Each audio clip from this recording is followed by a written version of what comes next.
Well, it's just another day over in great old California, and I gotta say, writing The Decline has been one of the more difficult experiences I've had with writing a video because it's like each day there's a part of it. I'm like, okay, I get this now. I've got this part. Yeah, this is sounding like what I had in my envision in my head. But I guess um, it's I don't know. It's like being halfway stuck in writer's block, and then just this uncertainty about if you really want to phrase things in this manner. Because like a lot of written just videos I'll do, I'll have a thesis statement, like a like a kind of like an opening where I kind of make my point, and then throughout the rest of it, there's these examples of how rancid everything is. Just like proof of what I'm getting at or conveying.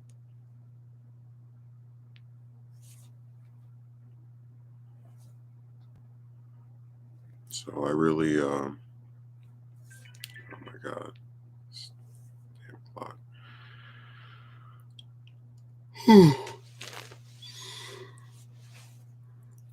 I really think I should be able to finish it at some point this week.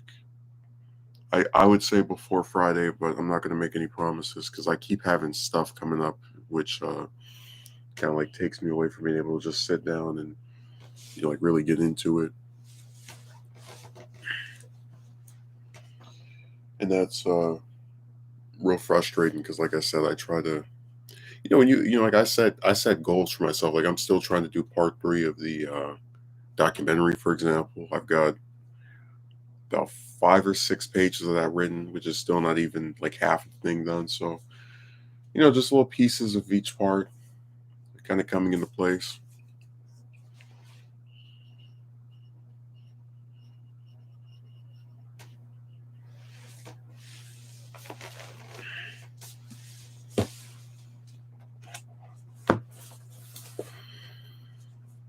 Mm.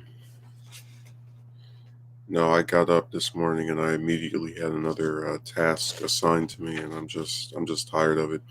But really, in the video, I have one part that I'm very interested in conveying, where I talk about how social media and I guess the excessive use of the internet has kind of caused this thing where a lot of people will meet someone online who is in effect a substitute for a satisfying relationship in real life. So like for example, I give the example of I have one person who I'm not even kidding, you can be in the same room with them for 6, 7, or 8 straight hours, and they will put their headphones on, they will stare at their phone, or it used to be their computer or the TV, and not say a word to you for hours on. And they did this yesterday, and I marveled at it because I said to myself, how insane is it? Because it's one thing, like, hey, people are in separate rooms, but to be in the exact same room as someone else and not utter a single word to them, not ask them if they're all right, you want to watch, so just nothing. Like that's why I gave the example of how, um, and I said this before with like the whole, oh, you go to a store and a woman only said, like we had the idiot that was talking about at some point women will start approaching you, that garbage. When in reality, that like the only time they ever initiate contact with me, in real life anyway, is if they're an employee somewhere and it's like their job to go up to people and ask them, hey, do you need help with this, etc. Um, but I was just saying how, like, a lot of times because of those very minimal interactions, you just end up feeling like a ghost. Like, I'm not kidding. I never saw before this year that you could just sit by someone and not say anything to them for the entire an entire day.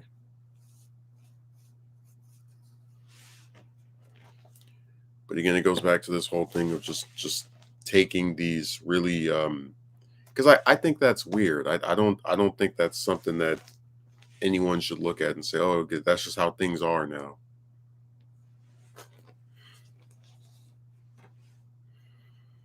So yeah, it's more of that same behavior that I'm just not seeking to validate or appease, because it's just I can't understand the logic of behaving that way with someone that you apparently love or like, or any of these other terms don't mean anything anymore.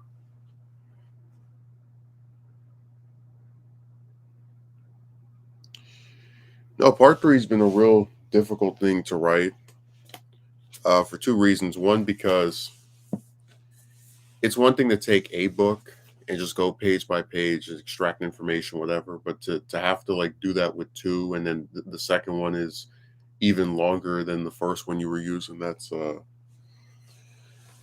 real issue. But like I said, if I can't finish it this week, I think it'll be done by the end of the month. I'll be very surprised if it takes until like midway through October. Um, it's just kind of difficult to sit down and start reading a 1,000-page book.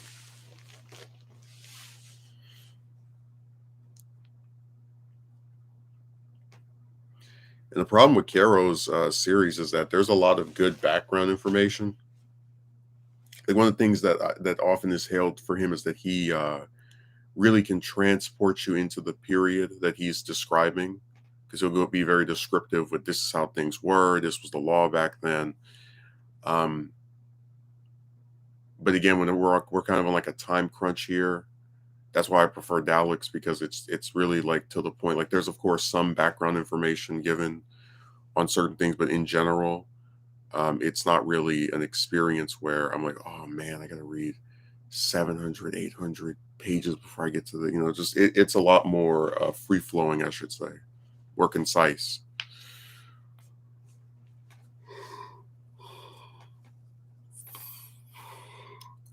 Mm.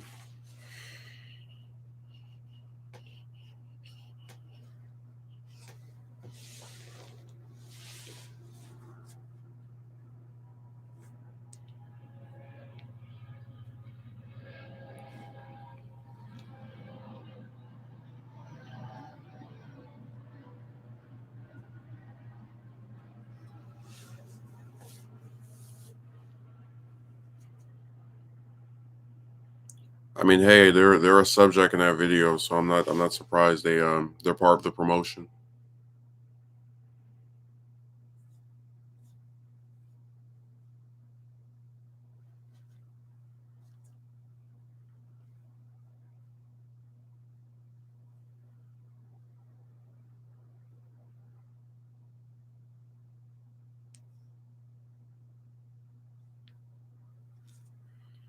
No, I have a whole section about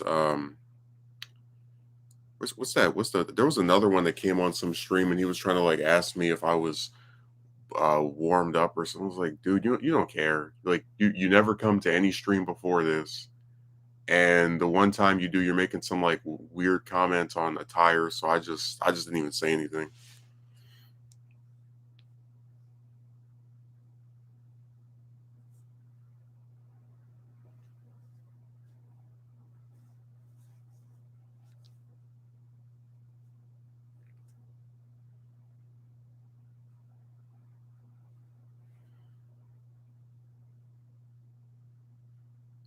Yeah, they're always doing little crazy stuff.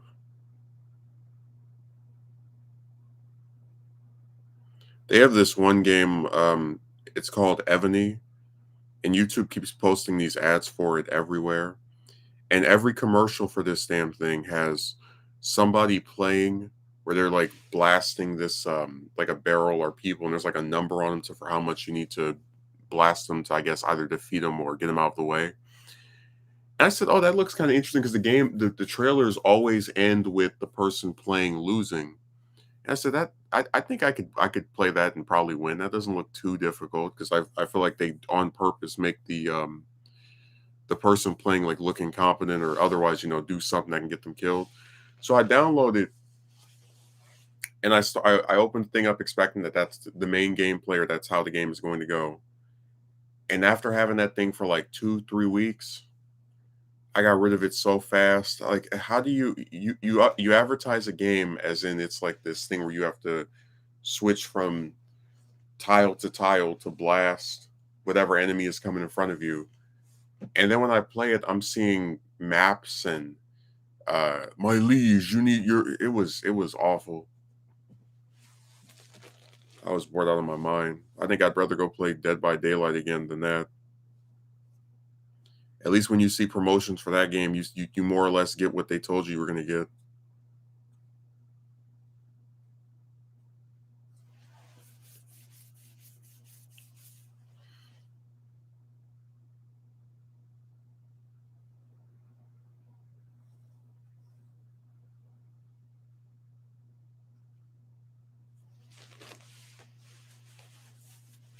Oh, where's that thing?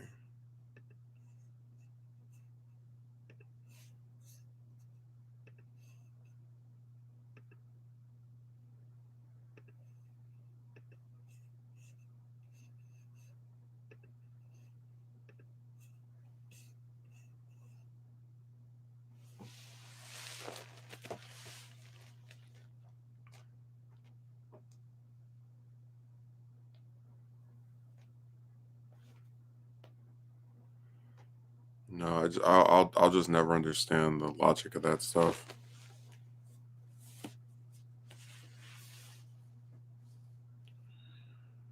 I think it's I don't know. Well, that's why I said in the video there is like I talked that before about how there's like weird women, right? Just like strange stuff that they do. They go and they talk to a bunch of guys they don't even like and just waste everybody's time. But there is something wrong with people like online, especially that truly knows no gender because it's like you have this thing where if you're a guy, you get ignored by chicks, and then you have a lot of times these like weird men that like feign concern, or it's a real conundrum where like the group of people that you would think wouldn't care one way or the other are the most interested, but then the group that would actually be the target of your affections, couldn't give any less of a hoot about what you're doing or who you're with or whatever.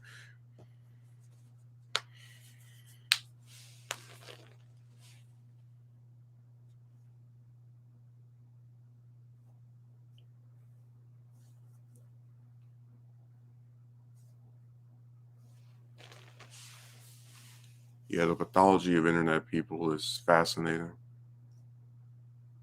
But you really do see a lot of the cracks, like when you just sort of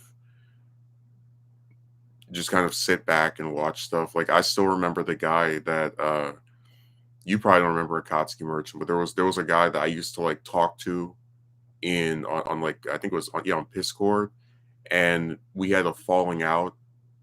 Uh, it was around May of the year before last, and then for like a whole year he avoided me, like went out of his way to just never speak to me, just completely ignored me. Right, and I got over it. And around August, July, some point over the summer of last year, he tried to like rekindle, like start up again, but he had like these stipulations. You can't speak to me one on one anymore, and you have to only talk to me in my server with a bunch of people that you don't even want to talk to. And I tried to like abide by it just to resume our dialogue. And he had some friend that was like he was like extremely protective of, almost obsessively so, that was really nasty towards me. And even though he ran the server, he let it happen. He was there. He let the guys say whatever he wanted to me, and I just said this is stupid. I'm not going to allow someone to disrespect me that I don't even want to talk to. First of all, secondly, I'm only speaking to because I've been put in this situation by your garbage rules to even be around them in the first place. So I got rid of him after that.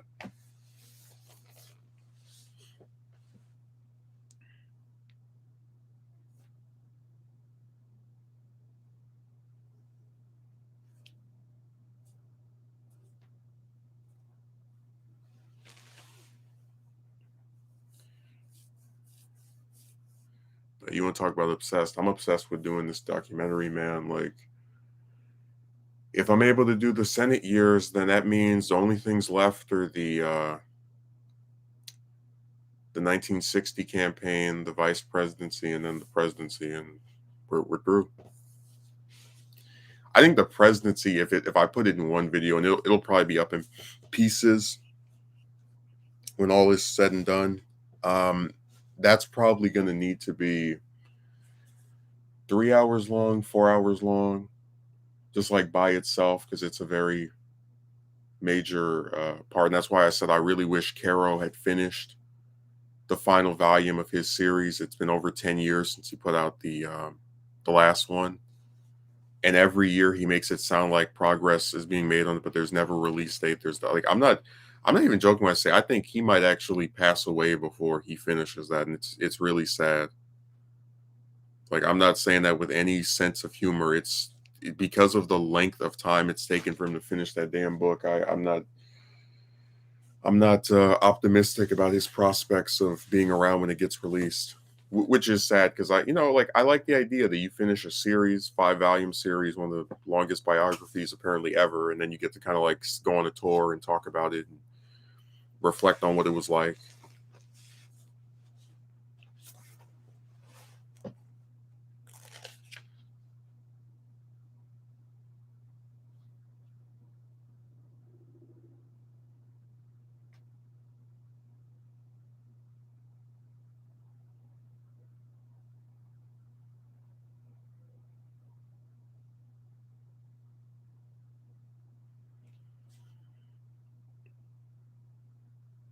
No, I was reading. I guess I can show what I'm reading because it's not like a big deal.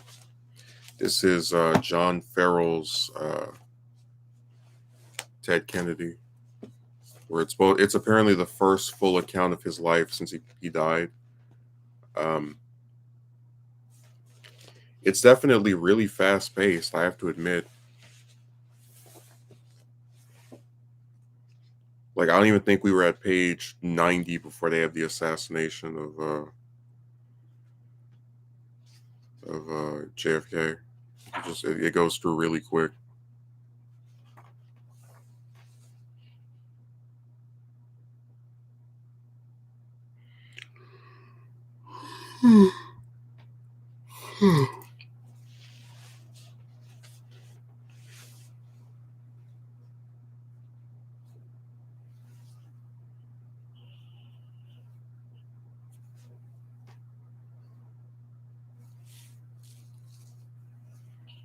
Man, I can't believe Akatsuki Merchant just abandoned me like that. He came to write one comment, get his quick cameo, and dip.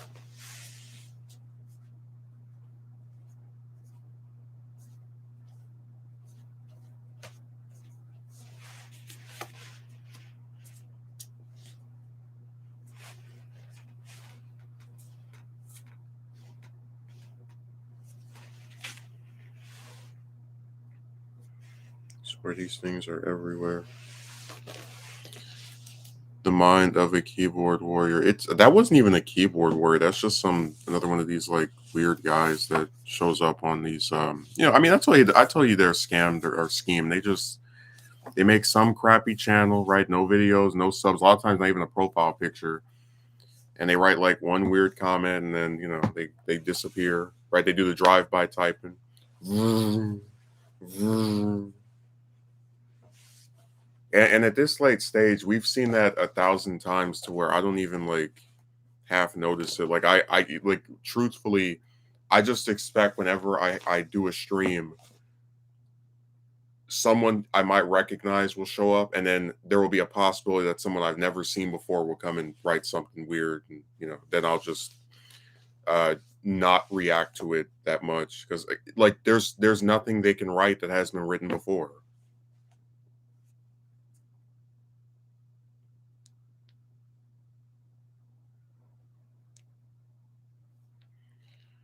The only way that would take me by surprise is just the fact that it's been a while since I saw one of them. Like they really have kind of like died off since last year. Um, but it still is one of those things where it's just we've seen this 1,000 times before, and it's not anywhere as imaginative as they think it is. Like Let me come to this stream and ask this guy inappropriate questions about his romantic life. Yay. It's I don't that's why I said I don't understand the purpose of it, but people they do weird stuff, man. They always have and they always will. And sometimes they try to take those weird things and kind of like impose them on other people, and it doesn't work out too well for them. I said before that that's one of the reasons why so many people find the internet preferable to real life, because when you come on here, you can hide behind the keyboard and like ask weird stuff and be a lot more forceful in your rhetoric than you would be if you were, let's say, in hanging out in real life or whatever. And I gave examples before of like there's so much stuff that people would type that they would just like never say in real life, and I know that because we've seen them do this. Some of them will claim that they're not you doing this, but I mean it's very apparent, man. You can just look at their profile and see the cowardice, the fear, if you will. So that's why I said it's just one of those things where I don't put much stock into it. They're gonna keep on doing that crazy stuff. Mm. Although, like I said, YouTube has really changed as a site. Like man, I remember when I was covering the 2016 election, so many people were calling me the N word and talking about and now they have to be a lot more subtle with it because YouTube's more mindful of certain types of comments. YouTube has censored me. Yeah, I don't feel I don't feel too bad for you.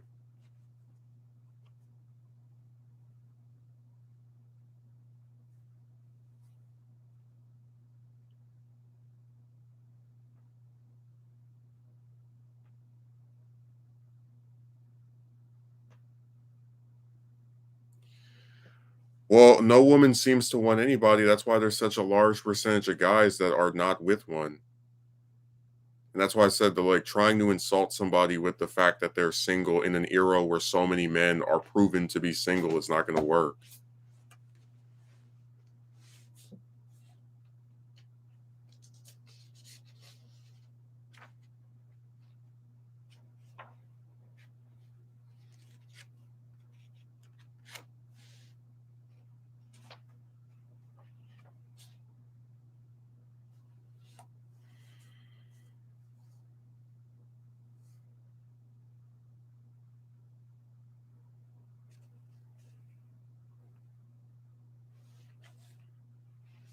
It is interesting how things are when it comes to like interactions with people, because when that guy stopped speaking to me in 2021 or whatever, I was really disappointed, like surprised, like, oh man, this person I enjoyed speaking to just ripped it all up.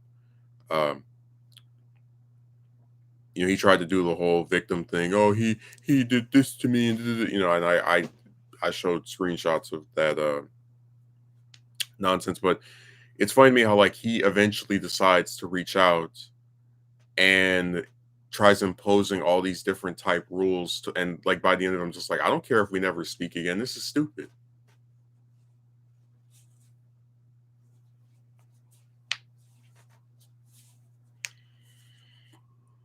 Mm. Mm.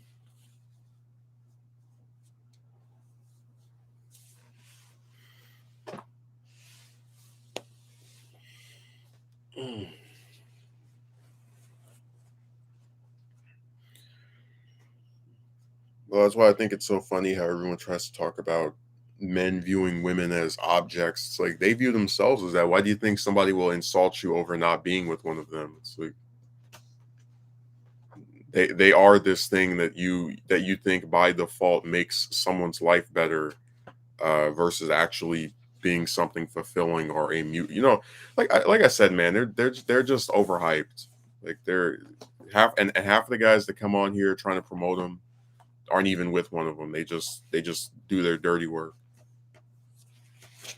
That's the most interesting part of this to me. Just like the fact that there's so many guys like including there's ones that wrote like stupid stuff, but I tell you before, not a single one of them ever showed proof they're with a woman. It's interesting to me that there's like so many guys who just are single, and they fall into two camps: the ones that just said to hell with it, or the ones that are like still trying. And then there's like even more divisions of the ones that are kind of like my mindset, where just like, this is a waste of time, I'm not going to bother with it anymore. And then the ones who are like, if I just keep trying, eventually. So but it's funny how when you say you're through with chicks, you're tired of them, they're a waste of space, they've just completely evaporated as some group that you're trying to do things with, you're not going to have women come and defend each other and take this, was it faux unity or fake unity? They're going to have these guys just appear from the clear blue sky and try and argue with you about their worth as a group that you should still try to engage with. It's really interesting because it's like something that doesn't affect them at all. They're so invested in it. I don't know what the rationale for it is.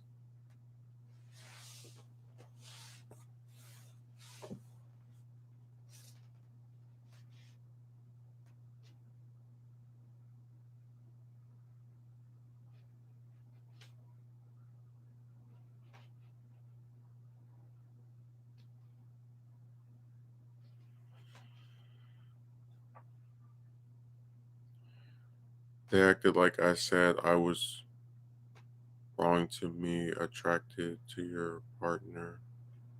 Said it was wrong to me attracted to. Man, YouTube is so weird. Uh,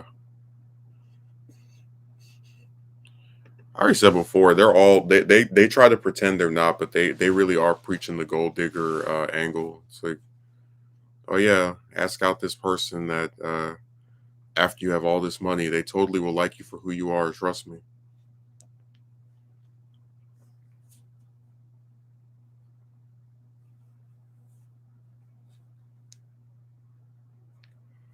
This guy said the reason it's so hard to get a Kotsky merchant to click the like button is because he's saving all his likes for Pence. I mean, I wouldn't be surprised.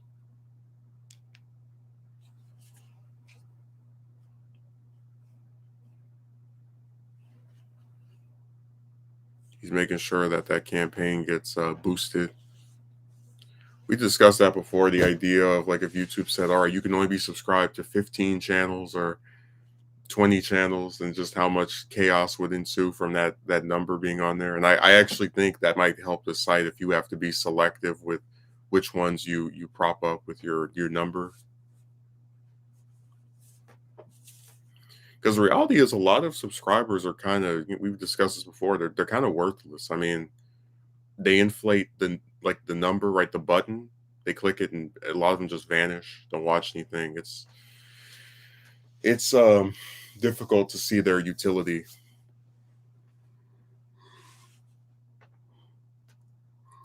I talked before about that one channel I saw where they have 100,000 subs, and they're lucky if they get 1,000 views a video. It's like they're literally lucky if they get 1% of their audience to just watch them regularly.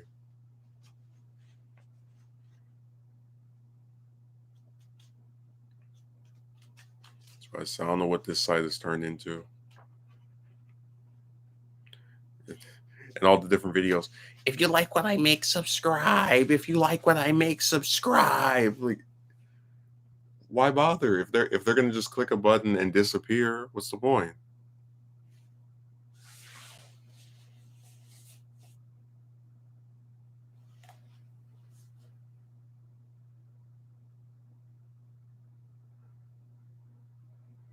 So that stuff just makes no sense. But no, people really do believe in begging for subscribers, trying to court them or doing whatever they can to like mine's has increased a little bit since the year started, but it's just not something I'm even concerned with. Like I said before, if it stayed at the exact same number for the next 2 years, I wouldn't even blink. Because as long as views are up, that's all I care about.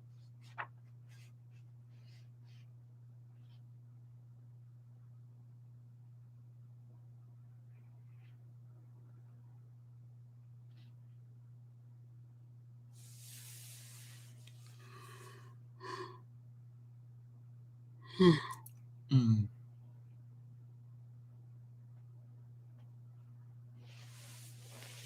Somebody call me.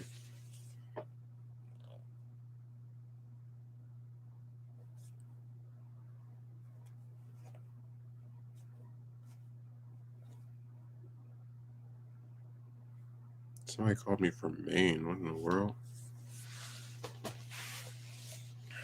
Well, yeah, it's all part of the grift. You come on here and you say you love your subscribers and your fans and tell them to subscribe so they can win some sweepstakes or you can make some stupid video.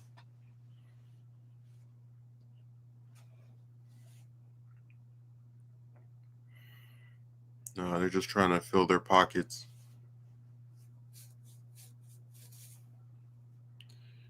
Like I'm not kidding. I've seen people get more excited over they'll have a channel where it's like in the red, just people are barely watching or they're not watching as much as they used to, and they'll be so excited that they got 10 more subs. They lost 100,000 views this year, but they're happy they got 10 people to click a button.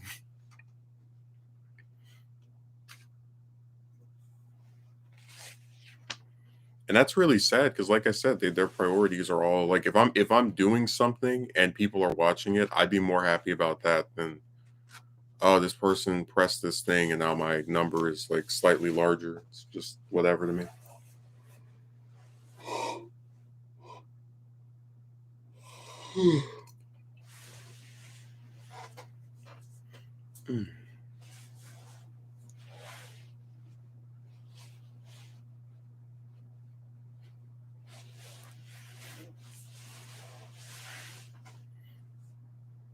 No, people definitely have no convictions. That's why all those like anti woke channels are a thing. Like every one of them is some guy who's mad that women are in a movie or a show, and they come on there and they talk for roughly 10 minutes to an hour or even longer sometimes about how this is destroying modern entertainment and this agenda and blah blah blah blah.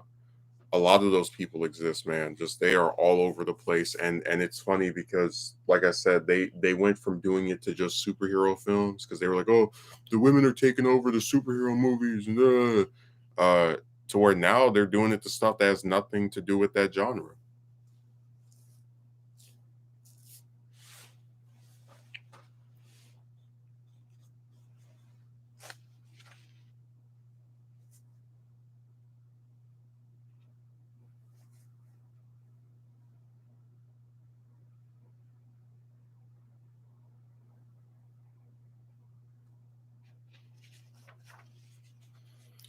So no, there are no actual beliefs among these people. It's just whatever you can do to increase your number.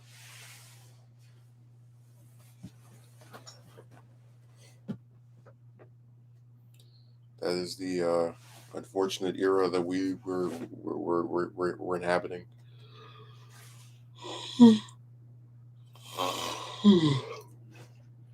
People pretend to care about stuff and then they go back to their same old nonsense.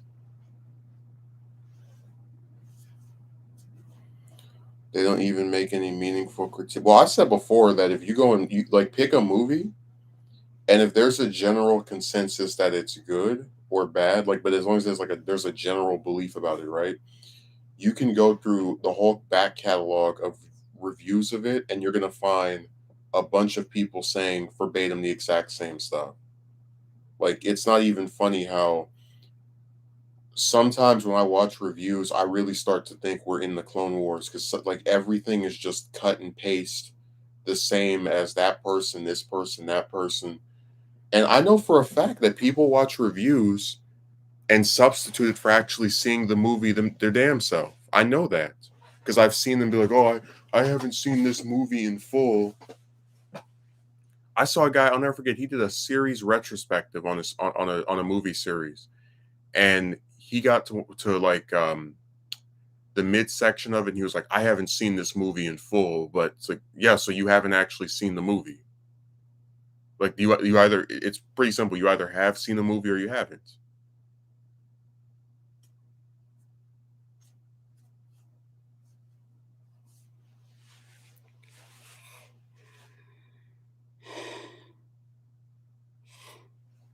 Well, people just watch them to have their biases confirmed and to see if they can squeeze some, like I mean, it's simple. They want to have their biases confirmed, and they want to have someone that can give them some talking points to say to people that like the film.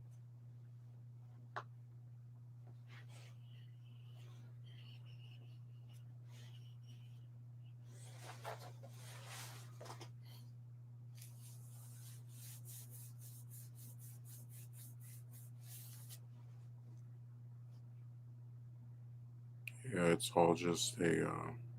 It's just funny how these gimmicks work. Like these channels all exist with the same purpose of let me make a video about this, showing my disdain, my outrage, etc., etc., and then just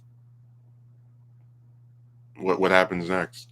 You wait another 2 3 months for some other movie to come out and say that it also is woke and this is destroying the very fabric of our nation. I just get tired of it, man. It's the same thing over and over again.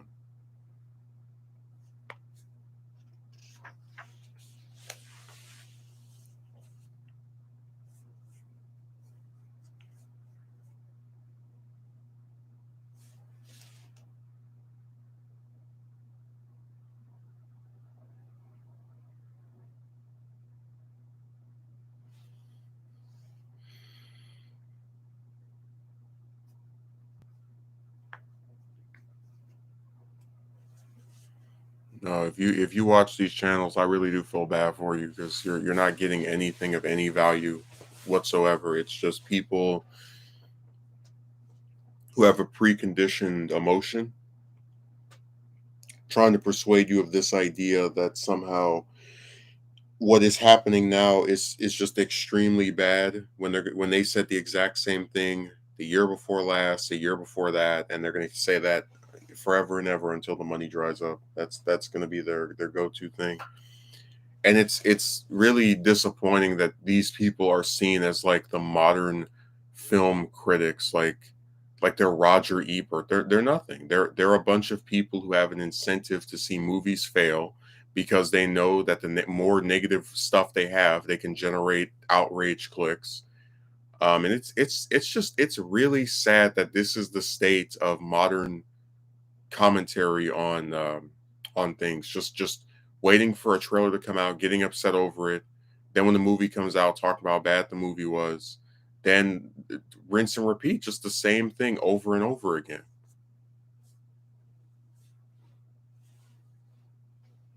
And when you argue with their fans, you can tell how deeply indoctrinated they are. They simply repeat talking points just because it confirms their bias. They don't believe anything.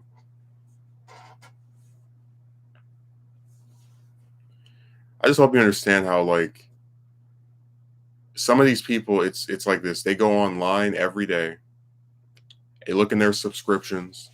They see a new video by someone that they watch who is talking about a movie that 9 times out of 10 they probably won't watch themselves. They click the review. The review confirms everything they've already been told. Oh, new movies are bad. The women are taking everything over. They have this agenda, etc., etc. And after watching this, they either leave a comment to talk about how much they agree with the person who made the video because these people never disagree on anything, or they go around the internet quoting what that person said in that video as their way of like proving their rights or something. It's just I just could never imagine having an existence like that where my whole thing is boosting somebody else up and parroting whatever they say. Like I'm just this vessel for another person's beliefs to be strung around the internet. It's crazy.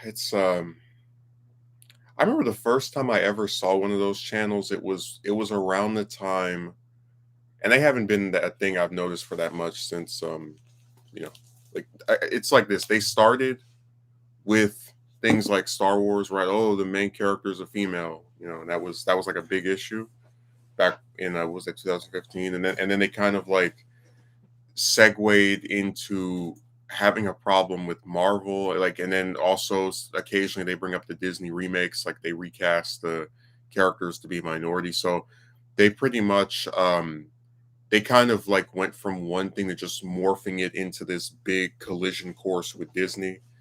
And look, I said before, I hate the sequel trilogy, but that has everything to do with the writing versus the character's a woman or whatever. I couldn't care less. Um, and as far as like Marvel, we've already established there was plenty of stuff before Endgame that people had a problem with. Go look at the mixed reception Iron Man 2, for example. Um, and as far as the Disney remakes are concerned, I just don't like remakes, period. Like, I don't like taking something that was already good or at least well liked and be like, hey, let's try this again. I'd rather they just make something new. Like I said, I if I want to watch The Little Mermaid, I would watch the original 90s movie, the animated film, not the live action one ever. Because for what? You've heard the saying before, a costume merchant, if it ain't broke, don't fix it. That's how I feel about remakes. Like, why bother taking something that people already like and trying to touch it up or do? It's weird.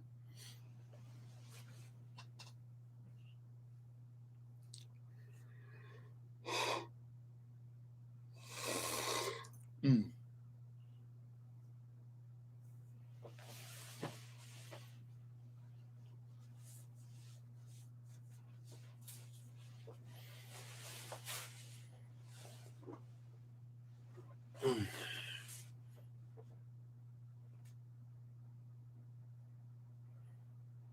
No, their fans are people that I generally just stay away. Like, if I like a movie, that's it. I don't feel need to argue with somebody over it.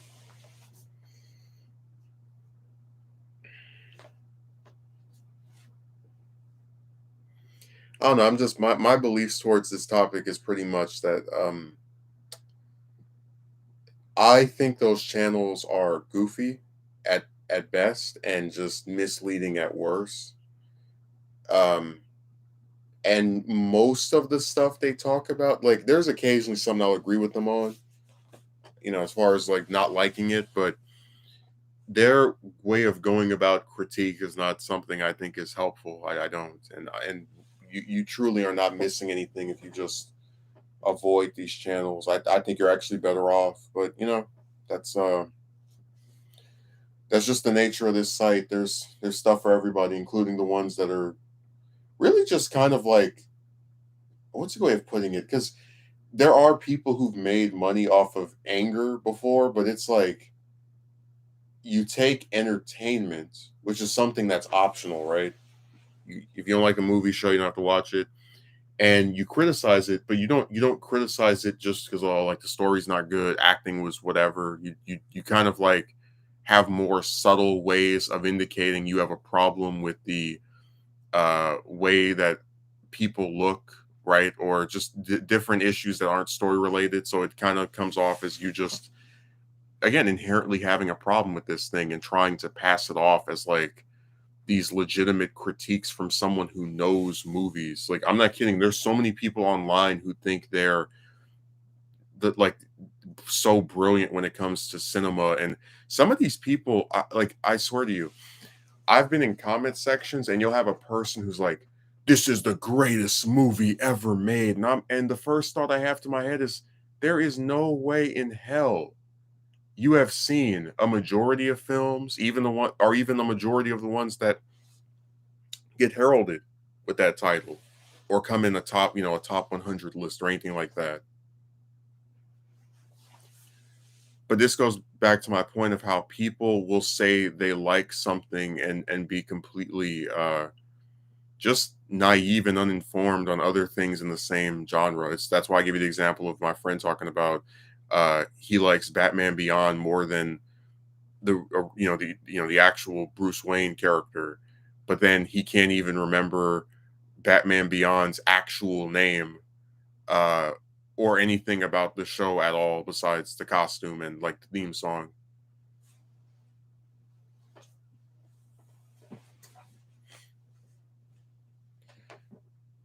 That was one thing if somebody says, I like this, right? But then when you say, oh, this is better than this other well, how? If you don't even remember anything about the thing that you're saying is better, how is it better? I just feel that way. Whatever.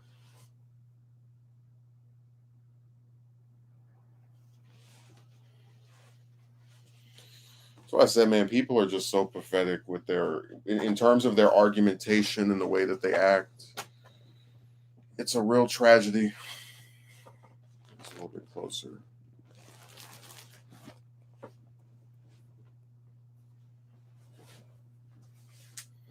I'm serious when I say this. It's really sad that people are like this, where their argumentation is very poor. Um, their belief systems are not really that well defined. It's just a really sad era, you know, because it's like people more so now than ever are able to just go on here and give you their opinion on something, right? And tell you, hey, I believe this, hey, I like that. But they don't have any seeming thought of like, hey, what am I truly saying? What do I mean when I claim this is woke? What do I mean when I say the people that like this are hypnotized or they're stupid? Like, what am I talking about? They don't do that. They just watch somebody's review. Usually they don't see the movie themselves, and then they use that review as the basis for their beliefs about both the film and then the people who like it. All the people who like this have purple hair. I tell you, that's why when they were doing that with like I was joking.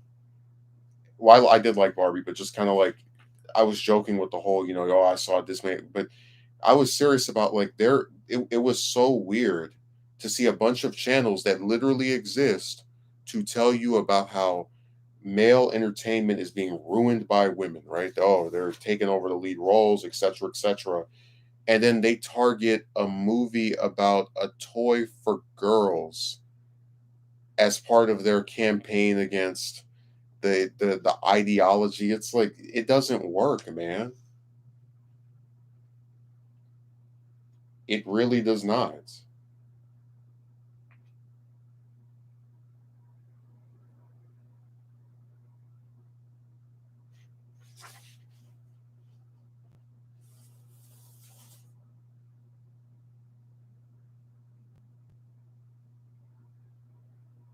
Telling you, I just think it's really sad. Now, people don't believe in anything. They just again they parrot talking points. They say whatever the bigger person said because that sounds cool in the moment, and it's really sad.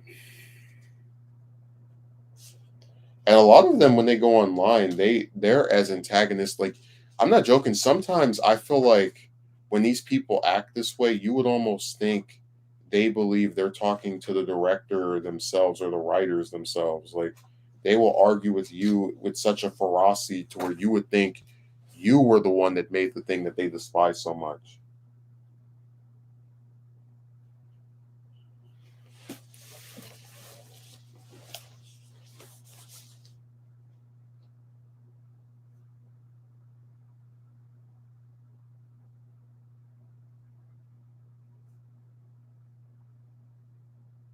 No,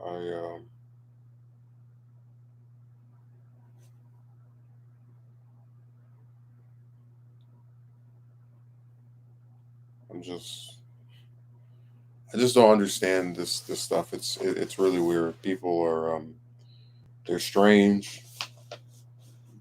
They get and I what I thought was so funny is when people try to do like that whole age thing of like, oh, this person is only this age. Grown adults are just as capable of being what's the word for, I almost, well, I guess you could say indoctrinated, yeah, like of being pushed into a belief or doing something on the part of pressure or having some group that's trying to influence them.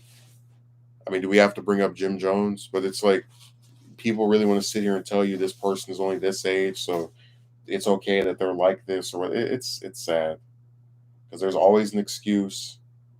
Um, there's always someone who, just don't. They all they do is just make these goofy comments, and they try to normalize this insanity, and I'm not a fan of it.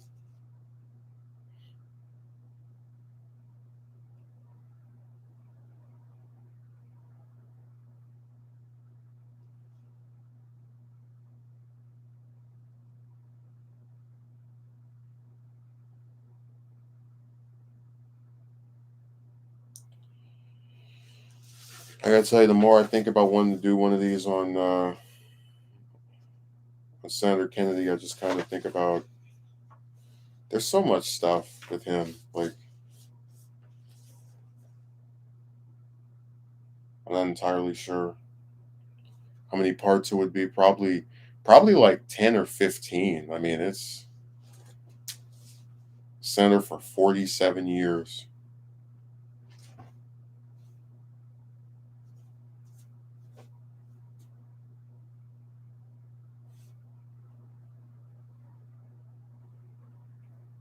I'm telling you, it's really just his story is always one I'm fascinated to go back to.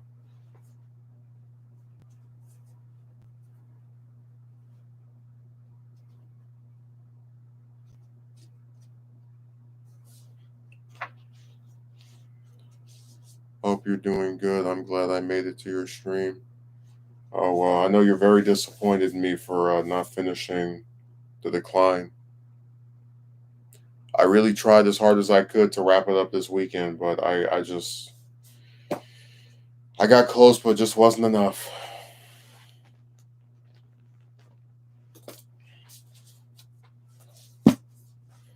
It should be out at some point this week, though, based off my current projections. Don't quote me on that. We might have some more. The problem is there's hardly ever a day to just like sit back and be in one place. Like you'd be surprised how many errands I'm expected to just run for somebody else. So I'm still trying to do it this week. I'm not gonna say for sure if it comes out this week or that it will come out this week. It all depends on the circumstances of this of next couple of days. Yeah, I think I'm gonna unsub. Why have you not done it yet? I demand you to keep pumping out content to my liking. That's one of the things that gets talked about. That one guy that came on my documentary, and within 2 days of it being released, is like, "Is part two coming out in 20 years?" And I was like, I don't normally get upset over because people like I expect they write weird stuff. There was a guy that came here at the start of the stream and wrote some weird comment, um, and I really didn't even react to it because we've seen it a million times. But it's like a lot of the bigger people on this site have paid writers. So like they have people that write stuff for them. They have people that edit things for them. And I'm like, I don't have any of that. So it takes me longer to do stuff because everything has to be done by me. And you're going to tell me after someone's been out for a few days, when's the next part, or is the next part coming out in 2 days? That's what I said. I'm sick of people on here. When people don't make things, I've said this before. They believe you can just click your heels and have something done. Like I talked to this one lady about this guy. It took him 5 years to make a movie, and it's not some movie where like oh he just sits in his room. No, he has to go out to different states, right? Like fly around, interview people. And she's like, I'm surprised it took him so long. It's like, bimbo, when you do a movie, you have to write a script. Depending on what kind of film it is, you have to get a cast. You have to get a filming look. I mean, that's why I said people really believe you just come up with something and there you go.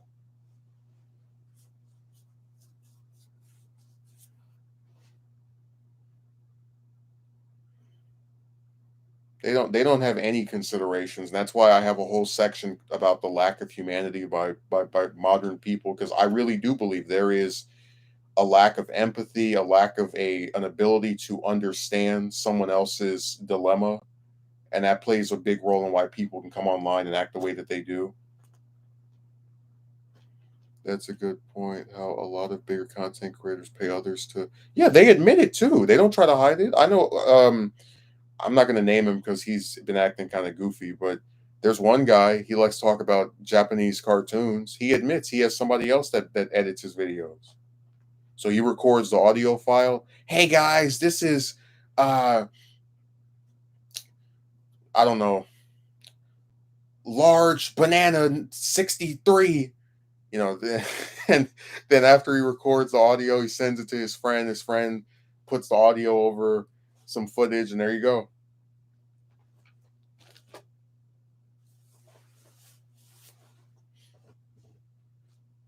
By the way, I know you don't care about this stuff, Megumi, but I thought it was funny. There's a congresswoman who was watching Beetlejuice. That's a movie that got turned into a play, I guess. I've seen the movie, I've never seen the play.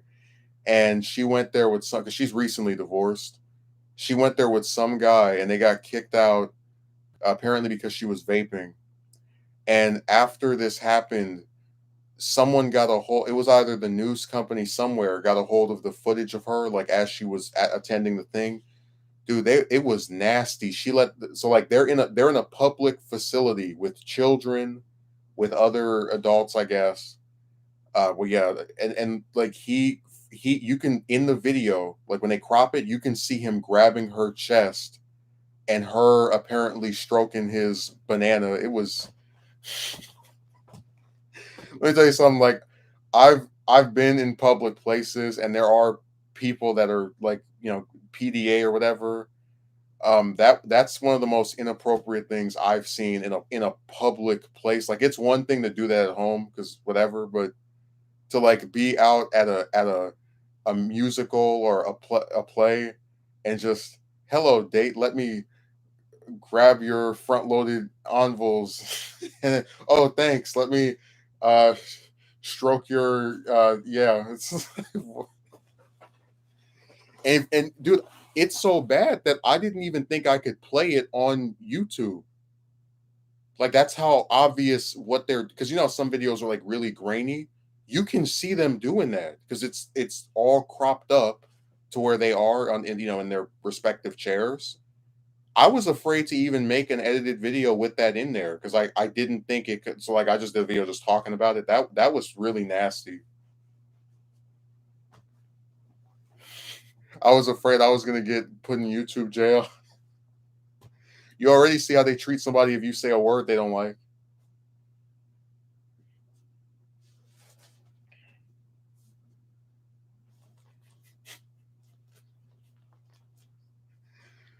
Man, I really never thought I'd see a day where you'd have a sitting member of Congress just be like, "Let me go to this public place with my new," because that's always like my favorite joke. All these people get divorced, and then like 5 seconds later, they're dating somebody else. Let me go to this play or event with this guy, and oh, he'll touch me, and I'll tell. Like it's, you know what I mean? Like I just didn't expect to see that. Yeah, that must have scarred you, and better safe than sorry. That's legit pretty crazy. My favorite thing is when she gets kicked out. She's like her because you know you can't hear anything, but you can like tell by the expressions and motions. You can like see her mouthing off to whoever's throwing her out, and then sticking up the finger. It's, I'm not kidding. I was really afraid to play that video. Like YouTube is extremely, and I tell you that my favorite video of all time is when the one guy got his video taken down for I think it was hate speech or like, you know, violating terms and service.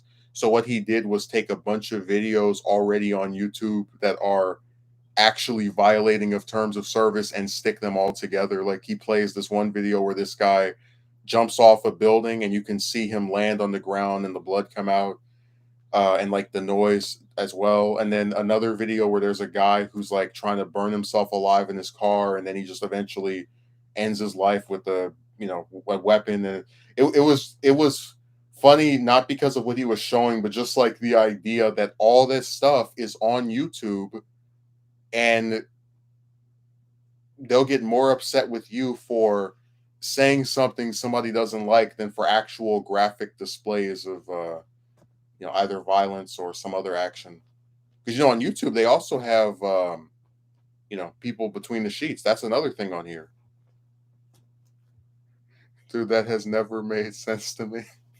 Well, you get why I like that video, right? Because it's like, okay, well, since my video apparently violated terms and service, let's see how you feel about me showing all the videos that actually violate terms and service. Like it's just this big middle finger to the whole site. Like, okay, if what I'm doing is bad, how do you feel about this?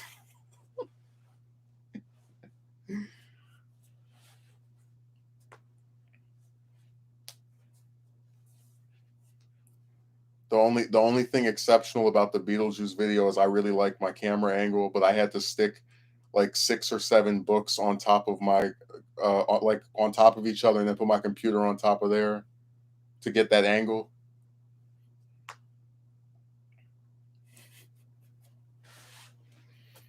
I'm not kidding. You have a higher chance of getting demonetized if you say a swear word or like very explicit in terms of your dialogue about women or just like romantic stuff, right? Than you would be if you made a video where you punch somebody or I mean, I saw a video where somebody got run over.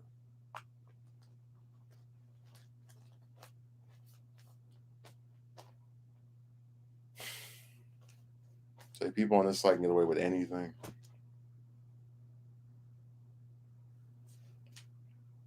They don't even try to like skirt the rules. Why is that stuff upload on here though? Because YouTube is so like they have become more strict in terms of what kind of stuff they allow you to write, but they're very lax when it comes to the content uploaded so long as it's not an immediate problem. So if people reported the videos that actually break terms of service, they probably would get removed. But I mean, unless you directly do something to somebody, they're not going to be at that organized where they're like, "Oh, we need to get rid of this."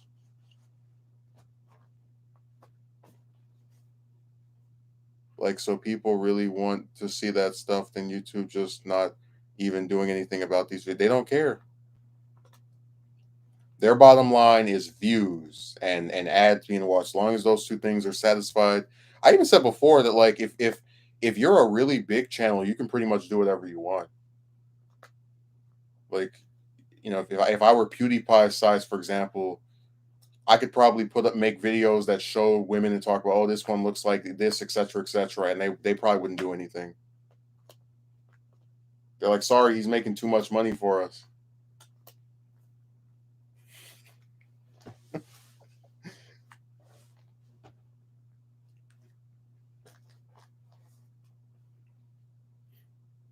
No, they have the most two-tier justice system I've seen on a site in a long time. Like Twitter is pretty awful, but at least it's just people typing stuff. Like how awful can you truly be just typing stuff? But they have videos on here depicting violence and other acts that are clearly defined as not being suitable for the site, and they leave it up. Nobody cares.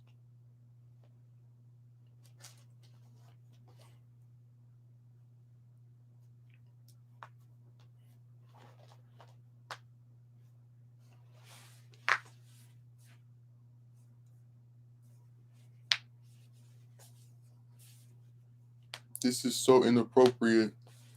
You said something I didn't like. Oh well. Mm. Yeah, I'm aware of that. YouTube rules. The rules don't apply to everyone on here. Oh no,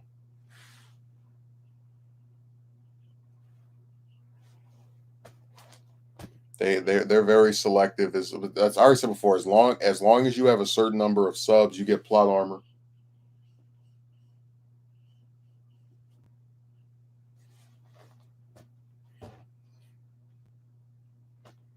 I'm trying to think. There was some other weird story that happened. I'm where you work on the client video, but whatever happened to the video about how being oh I still have the script for it somewhere. I got to dust it off and revise it. Oh, well, yeah. I mean, look, I write a lot of stuff, and there's plenty of ideas I have where I might just say, okay, I'm gonna go forward with this, and other ones where it's just like, no, I'm not even gonna bother. Like I had another video that was supposed to talk about the never ending accidental pregnancies, where like every woman I know in real life that's had a kid in the last 10 plus years, it's always by mistake or not intended or whatever.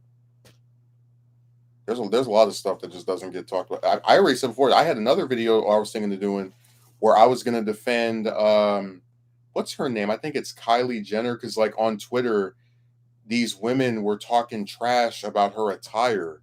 She was on. Someone took a picture of her on a date with I think it's Bad Bunny, whatever the rapper's name is, and I was like, this lady has on the most like standard normal, like some that I wouldn't even think twice about saying something nasty about. But it's like, it's interesting to me how people pretend that there's no such thing as toxic women. Like they're not disgusting to each other. They're not poison to each other, and that was one of the reasons why I felt motivated to do that, because it's like I've never just like sat back and there's been outfits I didn't like or whatever, but to like screenshot like, ugh, look at her shoes and look at her hair. It's like, get a life, man. Like, especially since most of those bastards are hiding their faces, which seems to be the hallmark of that type of activity.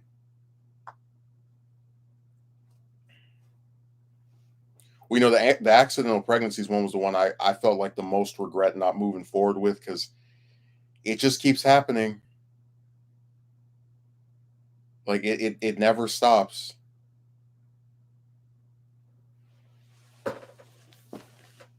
Family planning is dead. Long live the era of having kids that you can't afford, and with a guy that you're probably not even going to be with in a year or two. What a great prospect for their future. I did remember you mentioned this on your last one. I agree with you. It's so insane how people still like to pretend there are no toxic women at all. And that's why I was trying to say the I word thing is like supposed to be scary, because the media is like, oh man, these evil men who are angry that women won't date them are talking about committing violence. And it's like, but in reality, most guys that get turned down by a woman are not doing anything like that. But the other part of it is that when women come online, they say some and like, to be fair, they're not as associated with violence as men are, but the things they're saying are just as generalizing and antagonistic and toxic, and no one seems to take any of it seriously. And that's why I said you can't slam one side as needing to like clean itself up and then let the other one just run wild.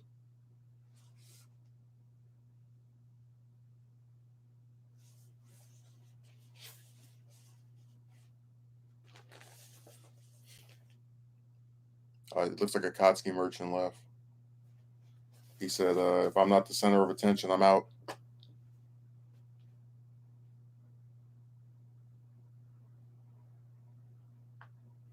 I'm really gonna miss him. I always remember when he would come to my stream and speak to me, and then he just vanished one day.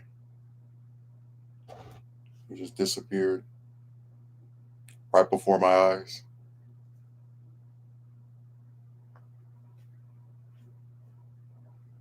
No, you have really nasty women. Like, just there's something about them where they kind of have this thing of people trying to pretend it's okay for them to, like, basically we're in this era where if you're a man and you express yourself, the two reactions are either going to be you're not being masculine enough, or your like your manner of speech is dangerous or whatever, because if it's like very angry. But if you're a woman, you can just say whatever you want, like about whoever you want, and you have a tragic backstory, and we need to, it, understand where you're cut. But that's why I said, like, there's a reason male suicides are so high, and that's a factor in it. When you are not given an outlet to express your frustrations with something, uh, you just feel more boxed in.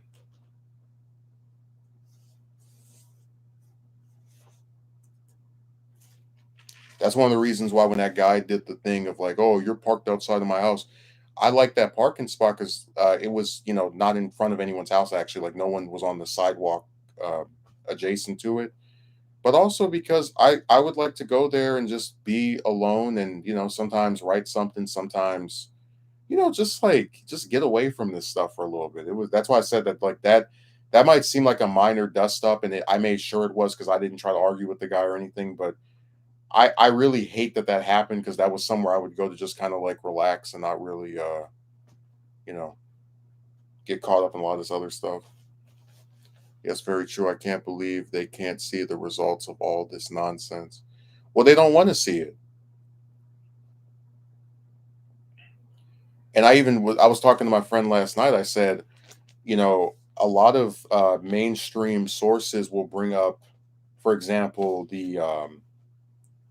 just I'm just giving you an example here. Like they'll bring up the romance stuff and they'll say, "Oh, how are we going to deal with this plight of these men that are ending their lives?" And but they don't they don't talk about it in a way where they actually express any nuance. Like when if you just give an example, when we had the article, what was it called? Most young men are single, most young women are not. If you read the analysis given by the people that are in the article, it basically boils down to men are not performing to a satisfactory degree for their female counterparts. Where the guy's like, and unfortunately, so many men just don't have enough to give or don't have, some of that effect. And then it has a part where it's talking about how men are lacking in their friendships or whatever. And I'm just thinking to myself, you guys really don't get it. When you get completely ignored by people and the other group is treated like it's this god by virtue of its gender, you're going to feel like you are a lesser than and like you don't matter. It's very simple. But they don't want to, again, like go into those types of things. They want to do an article about it because it's interesting to them and they know it'll get some clicks. But as far as like, do we truly care to point criticism, excuse me, at the group that is responsible for a lot of this stuff? They answer in the negative. They refuse.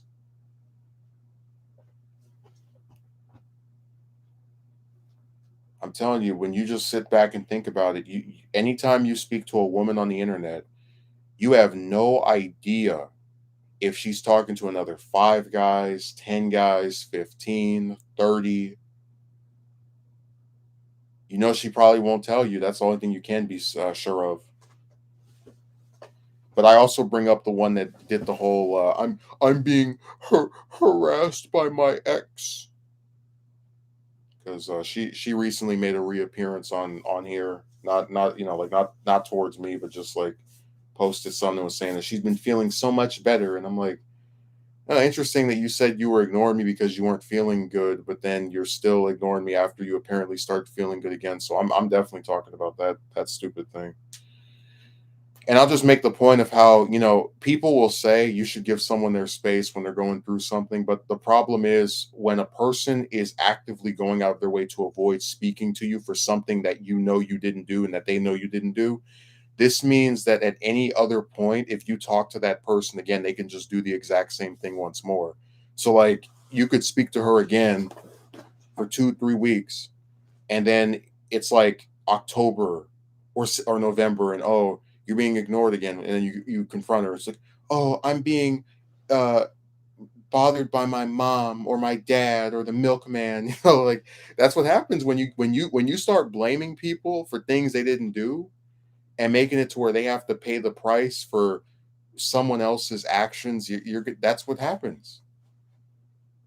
That's like because she just doesn't care about wanting to keep talking to you. Oh, absolutely. Yeah, the same thing will just keep happening. I know what you mean. Well, that's why I said when you have foresight and you've been through this multiple times, you can kind of like tell where things are going.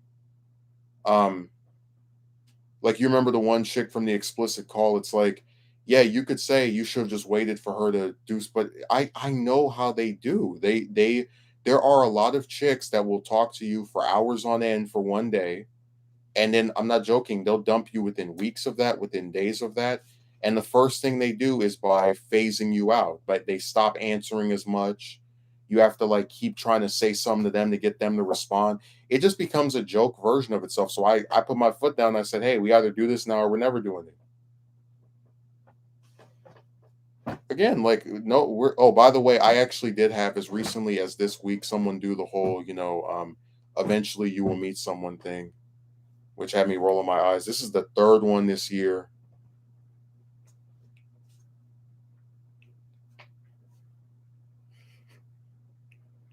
It's another one of these women that doesn't want kids because that's like a big shock and surprising thing at this point. They're all so different, but every time you talk to one of them, they always seem to have the affirmative answer of, "I never want to have kids. I despise kids, and I'm not interested." Every one of them seems like they're so different. Remember, but just they just conveniently have the same response each time. I don't want to have kids.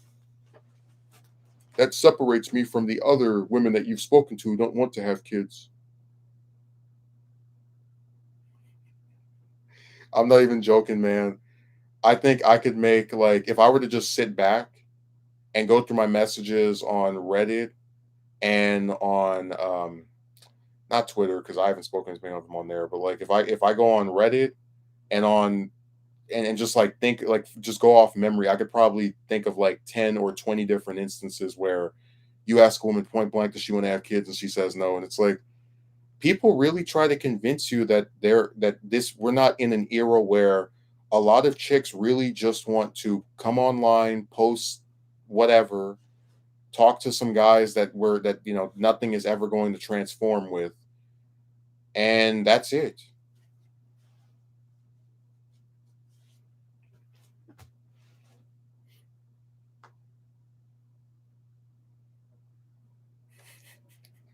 By the way, no, I don't. Well, if I say this, it'll make me come off a certain way because, like, I always try to be consistent when it comes to attractiveness. Like, I could say, okay, here was this woman I used to like. She didn't like me back, but I still thought she was attractive. Let's just say I saw a recent picture of one of them, and I was not impressed. I'll put it that way. And dude, it's like I don't say that to make fun of anybody. It's just me just kind of like thinking about, wow, this is what I was into.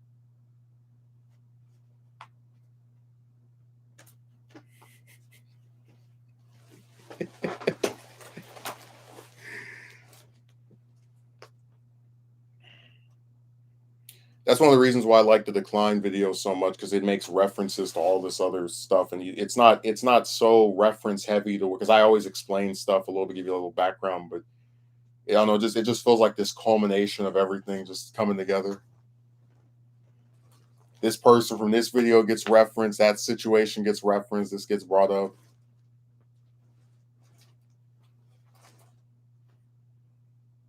I even bring up that situation I told you about in that one stream about having the chick that I was talking to on it was like my second week of college, and she lied to her boyfriend and said that I was following her while I was in the parking lot waiting to get picked up, and it was such an egregious act to me because it's like all she had to do when he asked who I was just say this one of my classmates asked me about some homework, which it would have been true because that's what I was asking her about initially anyway. And I was explaining how like that situation was one of the direct causes for me making the like why I don't approach women anymore video because most of the time with chicks, by virtue of them being on the computer, they get to just run their mouths, do stupid stuff, waste your time. And your consequence really is just time wasted, nothing more serious.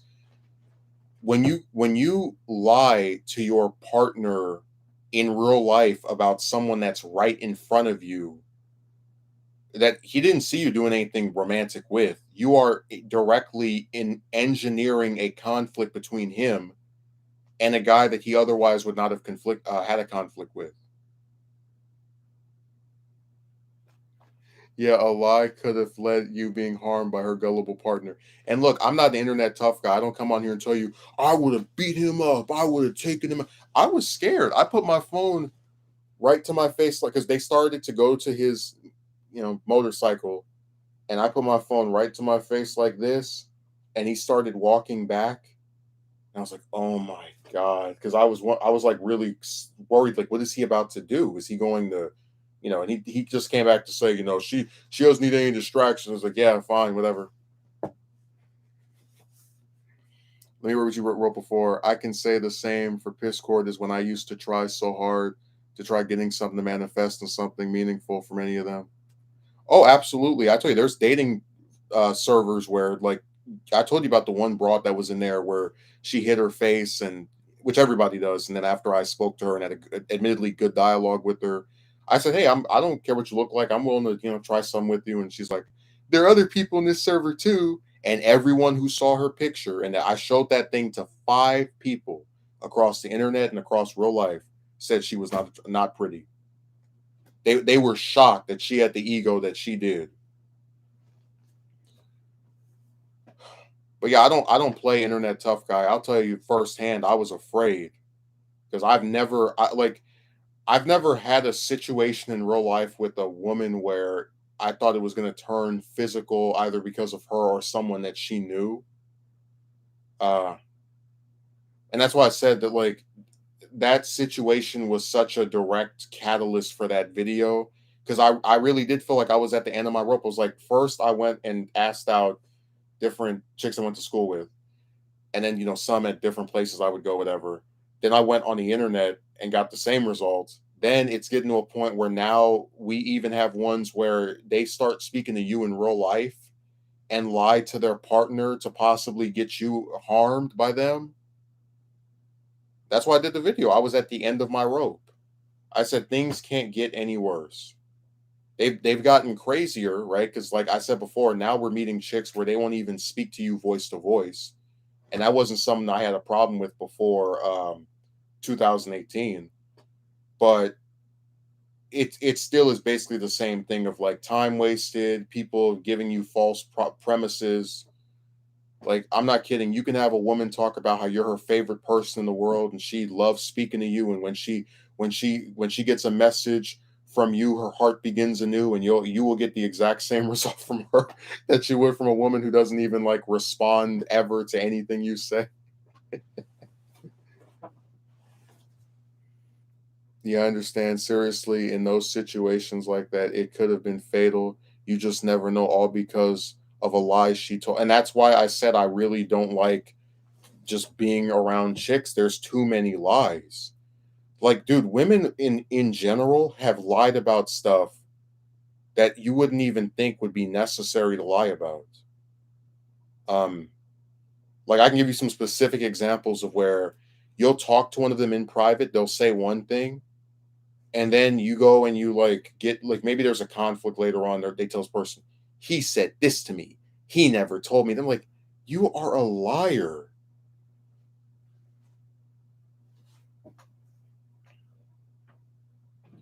Yeah, that could have been fatal. And that's why I was the point I was trying to make of like that school I went to, they didn't have any security guard or like apparatus that you had to go through. Like those like scanners where you go through it, they scan you to see if you have a weapon. They had nothing like that. So she could have told her lie. That guy could have pulled out a knife, a gun, his fist. I mean, you like I didn't know what was about to happen. I just knew that I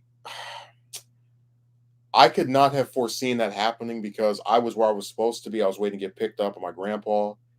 Um, it was scary. Like it was one of the worst experiences I've had with a woman ever because it's like this person who you only are trying to speak to because they initiated it with you. Uh, again, is a liar. That's all there is to it. They're a liar, and you're just lucky you avoided physical harm as a result of their willingness to throw you under the bus. He's following me, man. I wouldn't follow her if she was the last broad on earth.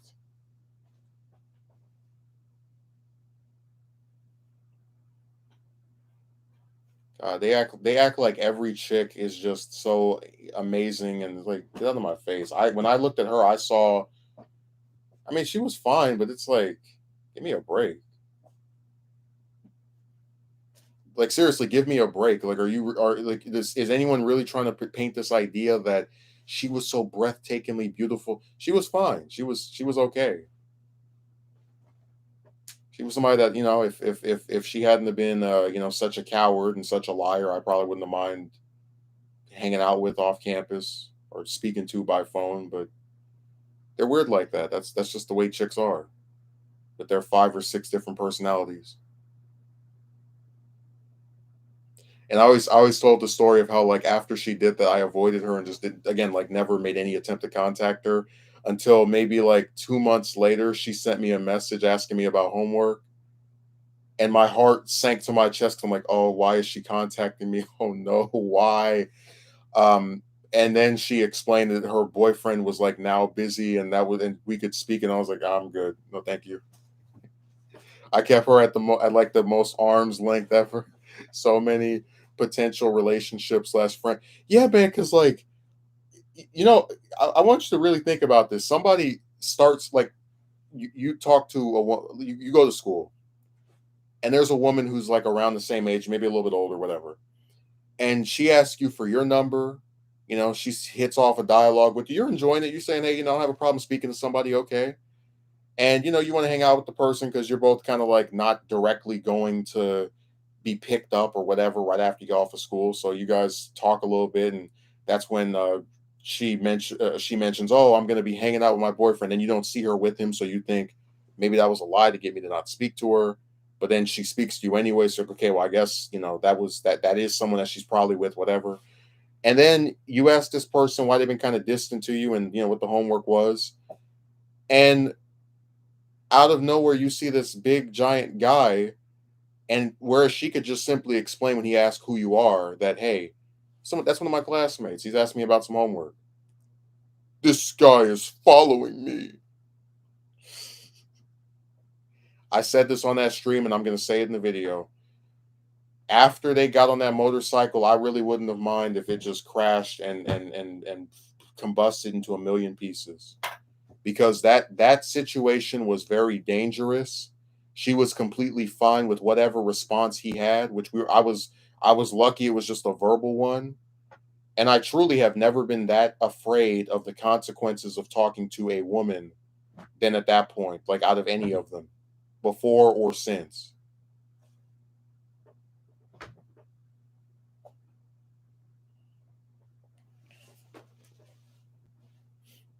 I'm very serious. That is nothing to play around with. I don't know how anyone could defend that. And I haven't seen anyone defend it because it's not something I've mentioned that often, but it was really scary. And it was part of a cycle of things with women getting more and more extreme and nuts and crazy. Like, up to that point, I had chicks I liked. Maybe they had a boyfriend, whatever, or maybe they speak to you a little bit, but then just stop messaging you. That was really the first time where there was like a very tangible thing that could go wrong because of one of them. Like, this guy could end up beating you up because his woman said this about you or lied or whatever. And that's a disturbing thought. But yeah, many potential relationships and friendships are botched because of the way that they act. I promise you, I will look right into this camera. While she may have been someone I would have been like okay with dating, I did nothing overt. I didn't put my hands on her. I didn't say, "Hey, how you doing?" Nothing. Just it's literally, you have a banana, you must want to date her, etc. Like, that's their belief. I'm sure I would have been scared as well. I've been in similar situations before, uh, but it wasn't due to a chick. I'm telling you, in real life, I try to just pick my battles. I don't think I'm very confrontational, and that scared me. I felt a true panic because you don't know what this guy can do. You don't know what all the lies that she's told extend to. Um,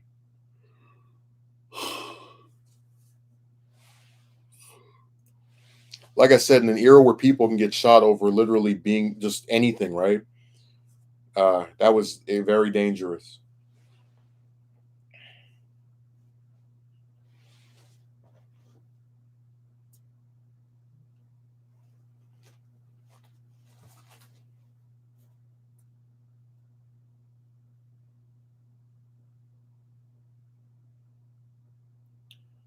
This one guy is saying he wants me to donate to him.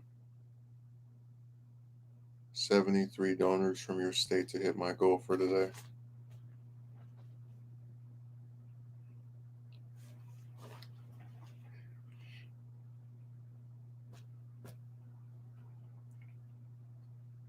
I would like to also mention that too many of them just honestly do the same thing. It really is. I mean, I feel like we're not even in moving time anymore. It's just a highlight reel.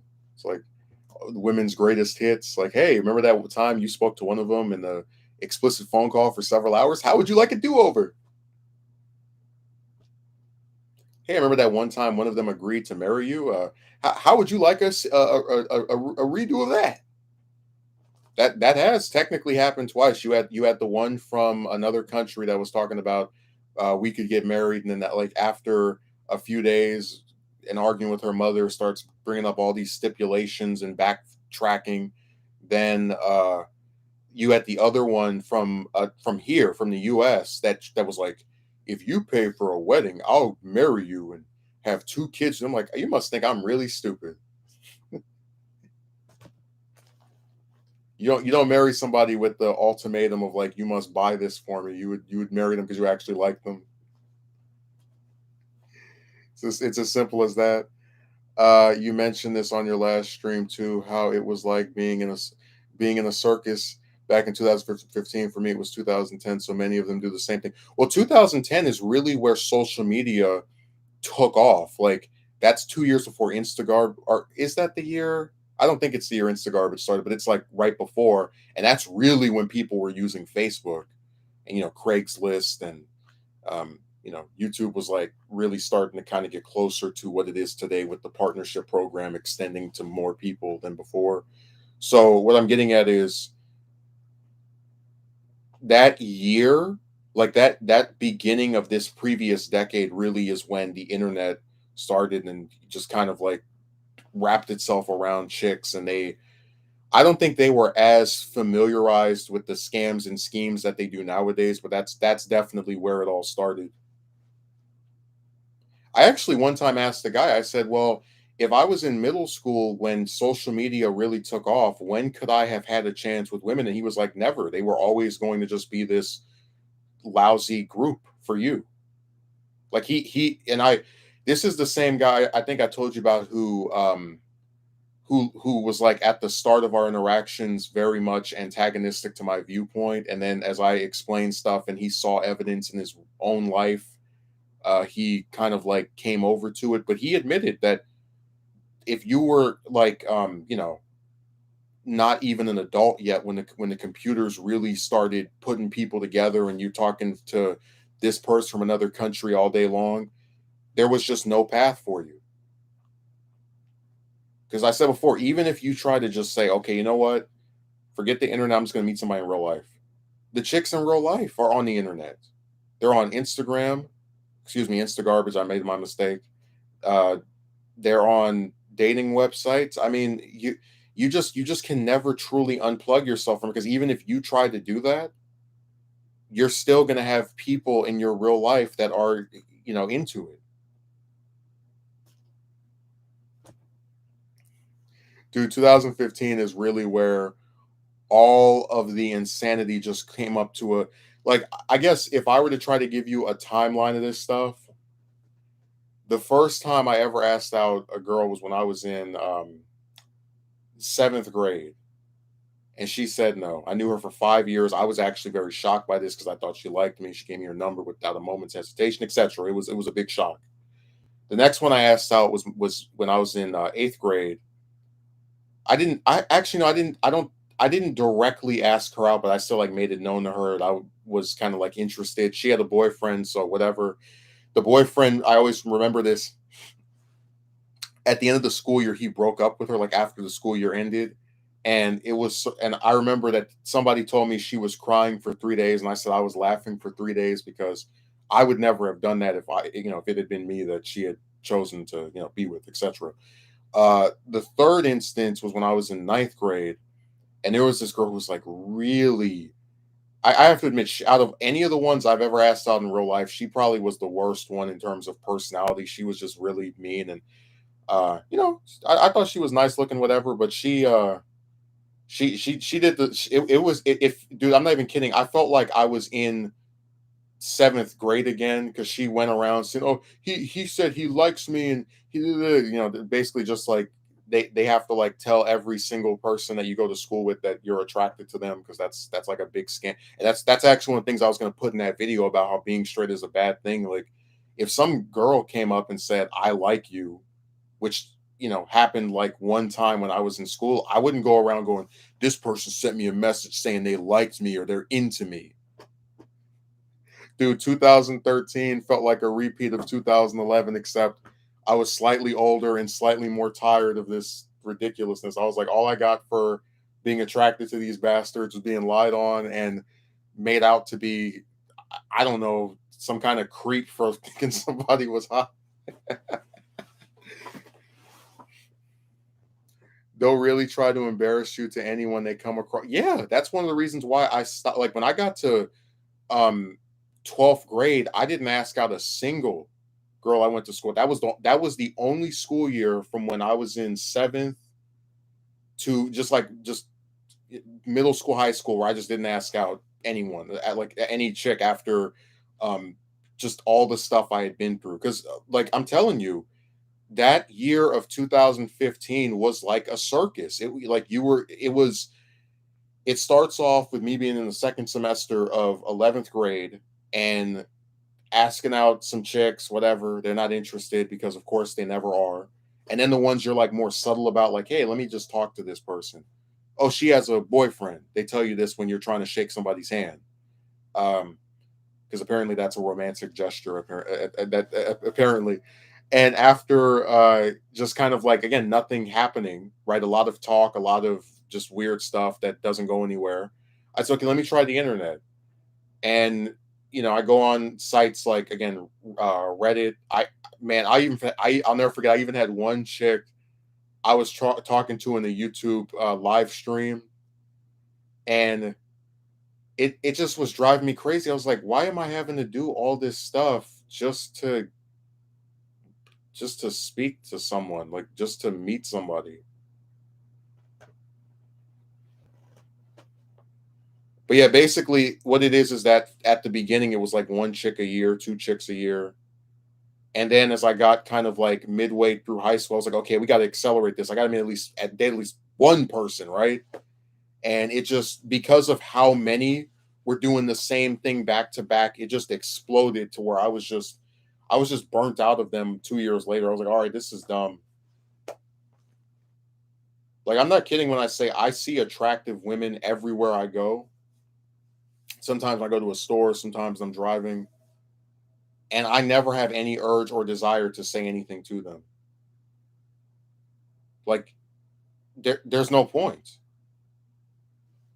The only people who would try to encourage you to still do that stuff are those that don't understand what happened, or just they have that like never end. I remember that one broad on Reddit. I'm an eternal optimist. That they have that viewpoint of like just keep trying forever and ever. You're not allowed to give up or be sick of it or just realize that it's not going anywhere. You must keep doing this until the end of time, effectively. And I just got tired of it.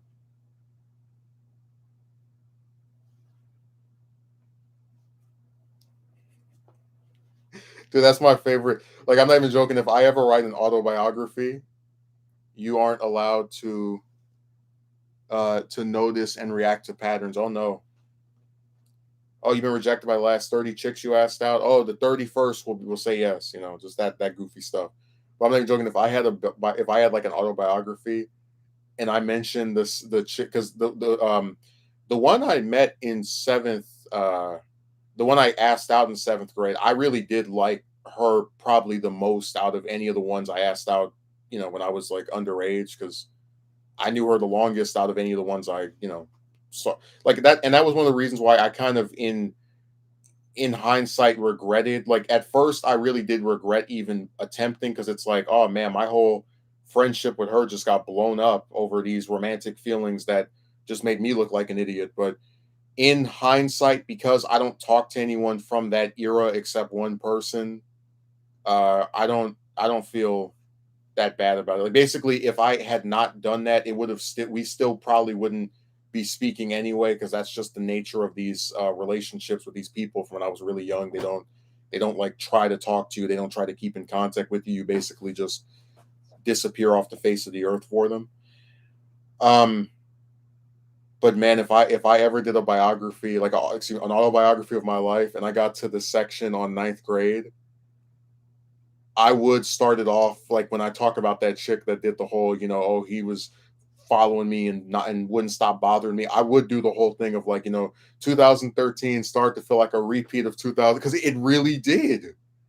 Like I would say this year was a repeat of 2 years before. You have some chick that I ask out, I like speaking to whatever, and she says no, but she can't just say no. She has to like balloon it up for the entire class to know about it, and you become like this big joke over liking like a girl. I was shocked that that happened 2 times, and there's a reason why after the following year with that chick that I became obsessed with, and I've already admitted that was my error. Um, I just basically stopped even trying to do any of that school stuff. That's a very good point. I'm telling you, man, there's nobody from that era except one person that I went to school with I still talk to. There's no one except one guy. And it's crazy how like when you stop going to school with people, they really do just fall off the face of the earth. Like I'm not kidding when I say that you could have kids you went to school with for 5, 6 years straight. If you go to another school, you would almost think they never even existed in your because they don't reach out to you, they don't ask you to eat, and then sometimes you can reach out to them and be completely ignored. It's really tragic in a way because it's like I don't know. I always felt as if people who were with each other for so long, you would think the bond would be stronger, but it's not, and that's even true for many of my relatives. Were like, I left that crazy who place back in what was that January. I've heard from that bastard maybe like 2 times.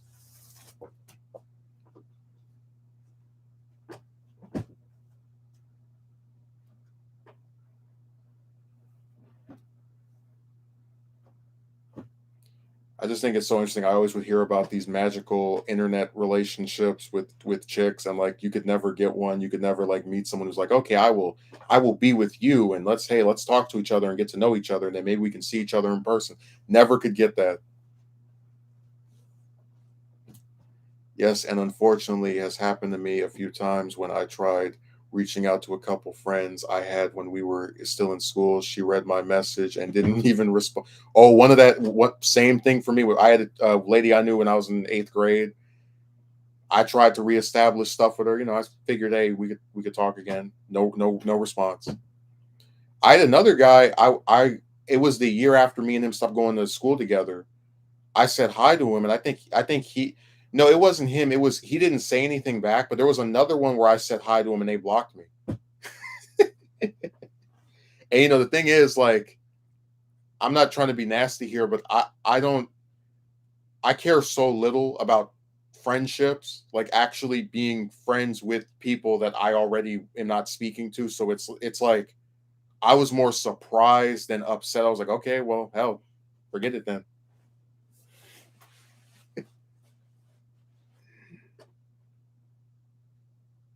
That's actually the one of 2 times I've been blocked for saying hi.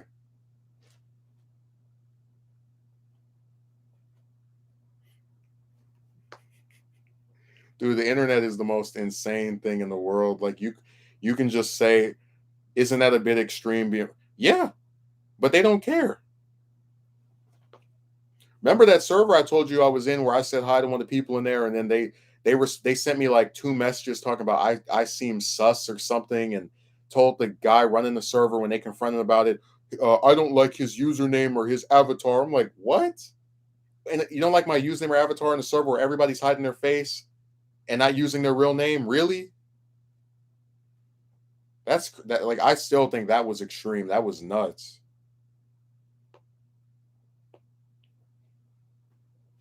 Go back in that server with my actual name, be like, "Hi, here I am, all out in the open just for you." I wouldn't even do that for a woman, let alone some weird guy on the computer. But no, we're in a very extreme era. I mean, look at the 10 or 15 or 30 guys talking to one woman. Like this is the era of extremes. Dude, I read an article about how in the 60s CEOs of major companies used to make 30 times what their regular workers make, and now it's like 400% more. Like it's just ballooned, or like it's nuts. This is the era of extremes. Look at all those comments on that my unpopular color, like in that my unpopular color video, and tell me that people aren't extreme. Somebody makes a video you don't like, so you have to tell them that you don't like their ethnicity, and you hope they. I mean, just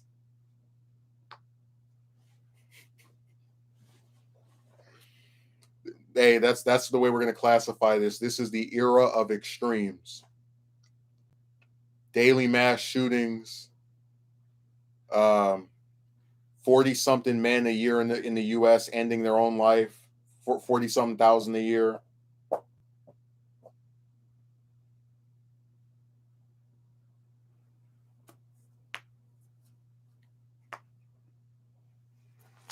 Dude, I'll never forgive myself for being obsessed with that one broad, like, because at least when I was still trying to talk to the one that I asked out and she said no, the first one, that was again like it was harder to just be like, okay, I guess I'll never speak to this person again, because we had again, I'd gone to school with her for so long and felt, some kind of like actual connection with her.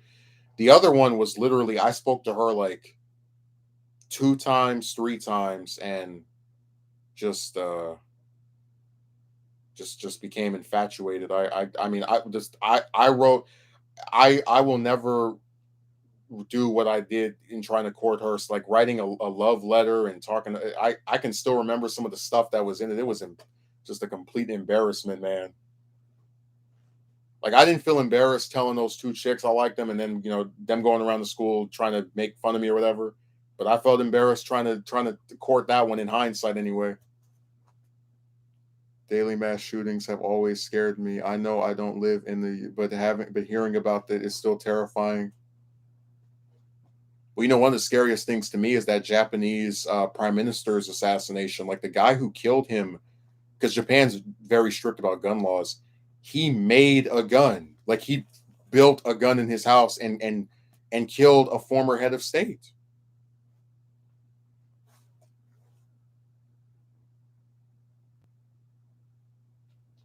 I'm not even joking. It's easier to, like, in the US, it's easier to get a gun than like a date. Like you like you want this thing that's deadly and can end lives in seconds. Oh, just go to another state, pay a little fee, and there you go. No, you don't have to sign up for no 50 websites or get advice and none of that.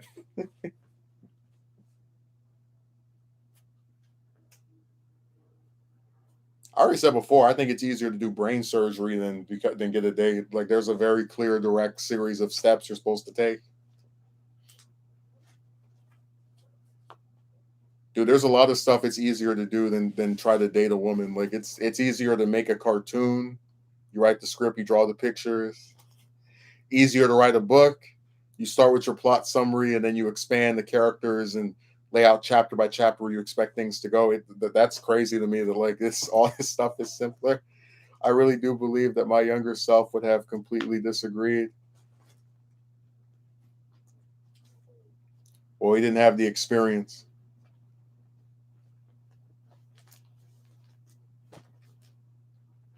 I'm not kidding, man. The first time I ever felt like this was going to be an indefinite thing that just lasts, year after year, was the third year.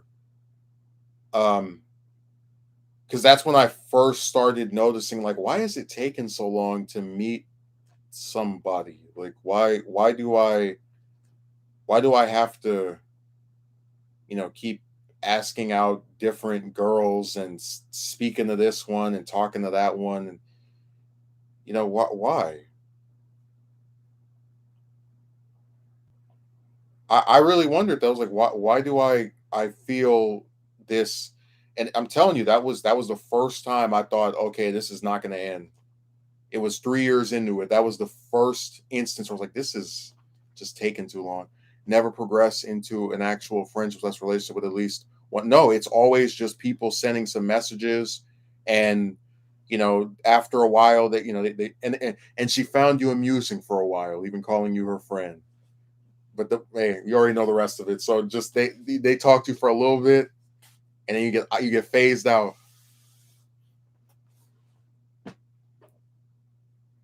But knowing as much stuff as I do now, yeah, this stuff is like impossible. This keeps happening for years on end.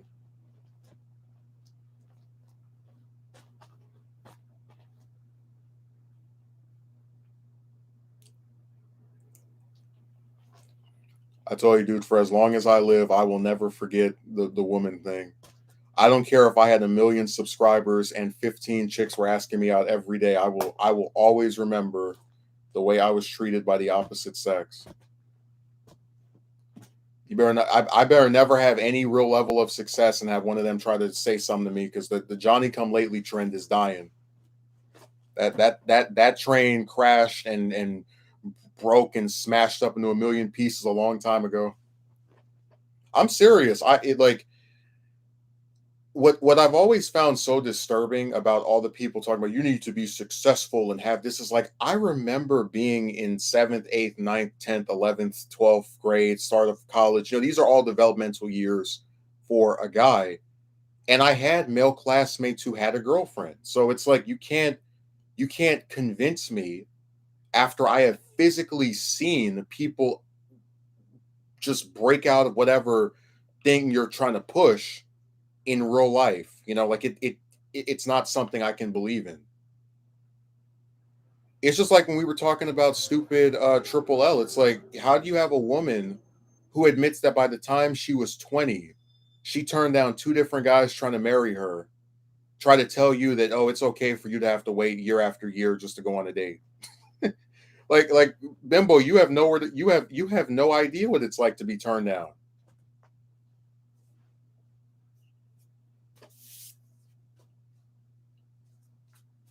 Not a single idea. And I tell you, my favorite pretzel that she twisted herself into was when she said that she made a comment about me not being the same as I was when I was 13, which is like when that chick stuff started. And I said, sure, but if you're claiming that years are going to pass and that's going to make the difference or whatever, the fact that I would still get turned down as an adult like I did when I was underage, and you clearly believe I'm not the exact same person or different or whatever, shows that there actually is no difference made when it comes to having a specific type of personality, etc. Like, her own logic just broke itself, is what I'm getting at.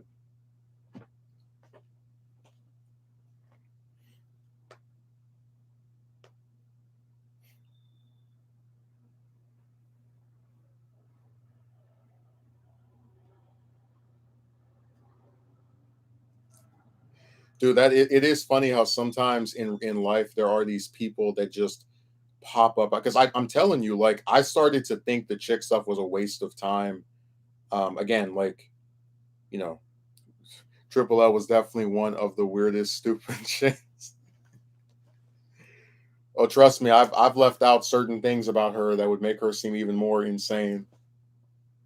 Like, I'm just gonna put it to you like this: she's actually something of an allegory for I words, because she employed some rhetoric where basically, when I was like getting sick of her, she was like, why don't you just go talk to a goldfish?" And you know how they have this like stereotype of I words, believing that if you don't date them, you're gonna have to date whatever type man. Like, she basically, what she said to me, of like me not wanting to speak to and be friend zoned by her, was sounded like something that people say an I word would say.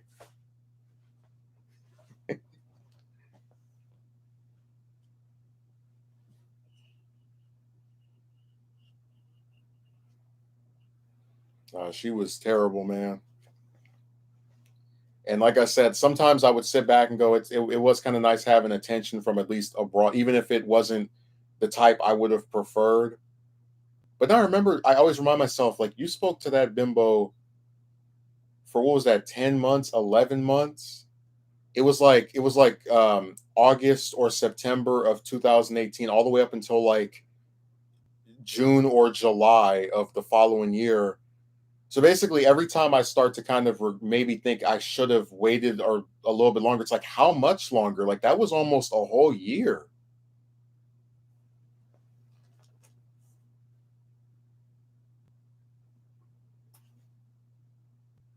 Like, I'm sorry, but at a certain point, I just get tired of being like running in circles. And dude, you gotta understand that, like, when you talk to like, I don't. That's one of that is as far as I can tell, the longest amount of time I've spoken to one of them, with like with the romantic aim, because I really did say to myself, okay, I'm just gonna see how this plays out. I'm gonna just see what what occurs here without being like explicitly like, hey, let me see what nothing like that. Just let me see what this progresses into without me doing anything overt. And imagine talking to somebody for that long, 11 months, right? And this bimbo has the nerve, the audacity to say that I genuinely believe you would cut off a woman who was interested in you. Like, how insulting is that? That you have a person who you spoke to, she got spoken to longer than 90 something percent of all the chicks I've ever spoken to and tried to like be with. And she had the nerve to say that to me. That she believes I would prematurely cut off someone that was interested. The same bimbo who I spoke to for almost an entire year and longer than almost any of them. Like, you get where that's like a real knife in the back to me of like, this person got more of your time than almost anybody else, probably anybody else, if I'm just recounting things correctly. That's why she has earned that title for herself.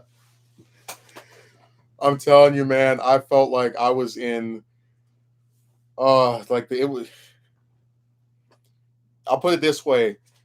Um, Again, assuming I did an autobiography, there's at least five chicks that would be mentioned in it, not by name, of course, but it would be the first one I asked out because that is a significant person because that's where it all started. The third one I asked out because actually, no, you know what? No, I'm skipping over her because like basically the first one still has the legacy of being where it began, and I felt as comfortable to do that because of how long I knew her. That one would be mentioned. The one I was obsessed with for like 2 years would be mentioned, and either it would be Triple L, and then probably the one that agreed to marry me and then like reneged a couple days later. Like, it would be those four, and then probably maybe somebody else that I can't think of. The one that asked me all those personal questions and then was like, "Thanks for answering. Goodbye forever." It wouldn't be that many of them that get like specifically brought up in this.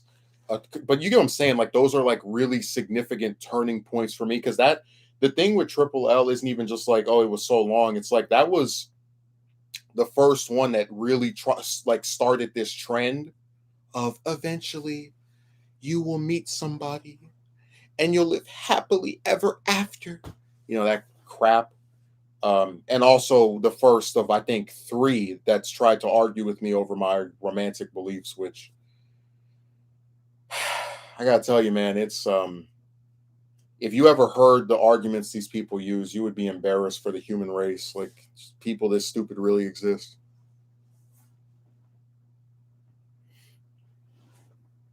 So she definitely has some stuff that lasted longer than she did, but I just think it's funny to be like, hello, person that I'm not attracted to. Let me tell you about how if you speak to me, we might maybe possibly have a relationship. Like, no, we've seen that one before. I can't tell you how many chicks were on Reddit and they would post stuff about, I have no problem pulling the lever on a relationship if I feel as if we have a connection. It's like, lady, it's never going to turn into that. You're going to say he's too ugly, he's too, enter excuse here. Like, it doesn't matter. Remember, we're talking about like not oh bad breakup. They don't even try. Like I already told you before, I'll never forget how chicks have turned get like the whole process of getting a date into like pulling teeth, and they took the purpose of it and tried to stick it on top of these pointless interactions that go nowhere. Let's get to know each other before we go on a date. Well, what are we gonna do on the date? Get married?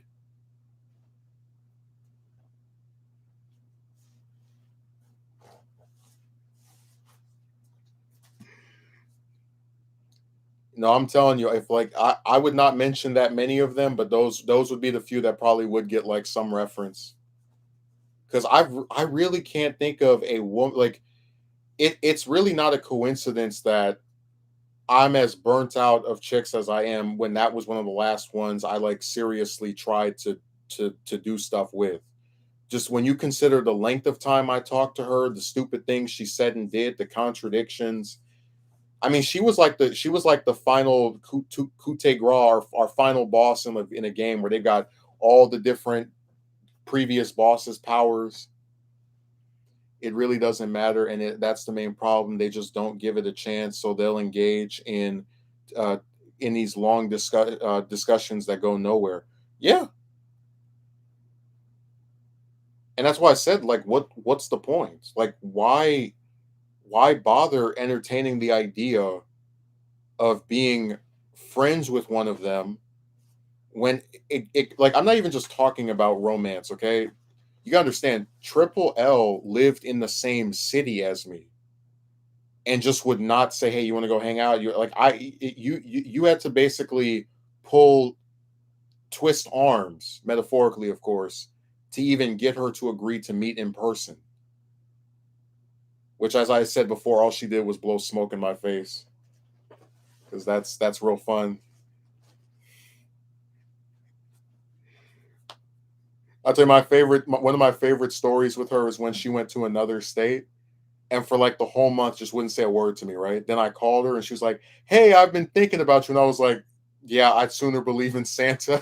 And she was like, "Oh, I didn't call you because I was in this person's place and I didn't want them to hear my conversation." Like just excuse after excuse. And I was just thinking to myself, man, these chicks really must think I'm a complete idiot to like fall for that. Like, you know how many times I've had people in a house with me, I didn't want them to hear what I was saying, so I just go for a walk down the street or send a person a text message. Like, there's a million ways she could have said something to me, you know, in that scenario that didn't entail her being overheard by the people around her. So I didn't feel sorry for her at all. I thought she was lying.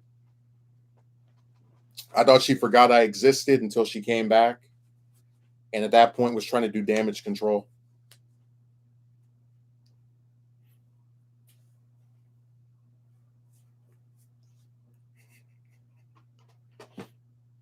God, 11 months of that buffoonery.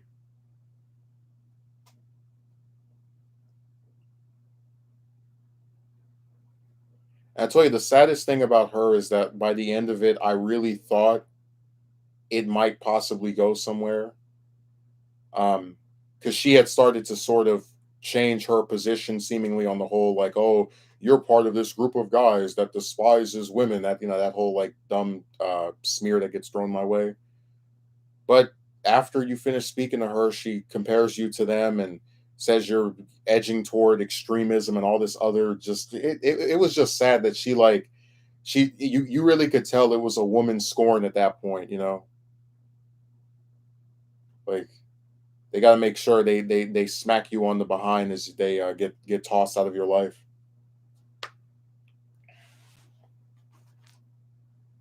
Maybe if you waited another 11 months, you could have entered another.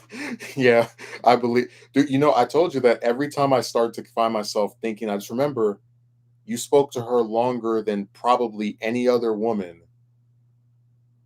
and all you could get was an in-person meeting where she wouldn't touch you. She wouldn't do anything that she wouldn't do over the phone. And it just but that's why I said I knew it was going nowhere. Like, what's the point of speaking to these people for these continuous, ongoing, never-ending periods of time if it doesn't amount to anything.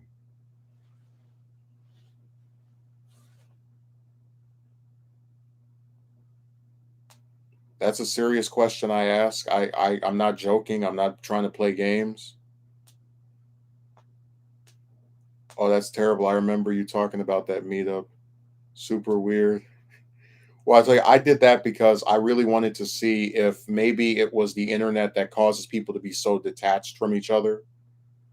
Like, sometimes when you're in front of a person, you might be a little bit different than you are when you're just typing stuff or speaking over the phone. So, like, to physically be in front of her and look her down, because I am, I know people on the internet like to pretend I'm short, but to like look down at her and say hi and wave and smile and all the rest of that, and just nothing comes out of it. She just sits there and the whole damn time, a whole hour of. And trust me, getting down there wasn't cheap because that was before I had a car. So just a waste, man. Just a total waste.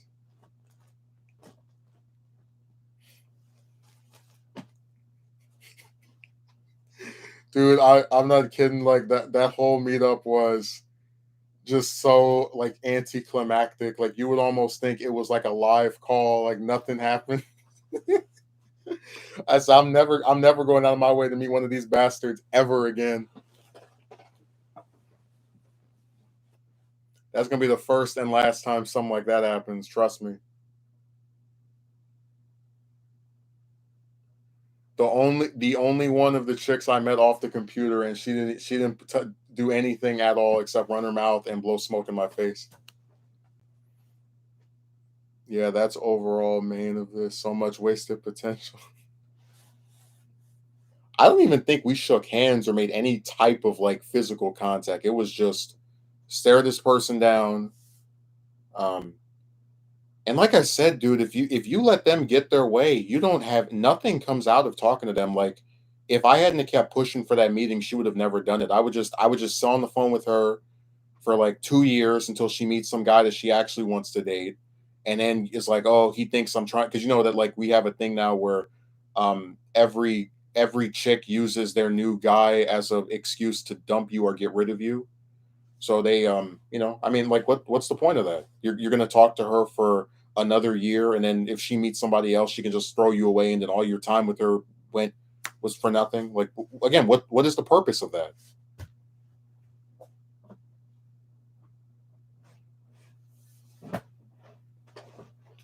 That's why I said the friend zone, like people don't understand when I say the friend zone is so toxic, because it's a woman keeping you at arm's length and pretending that you're actually someone she cares about.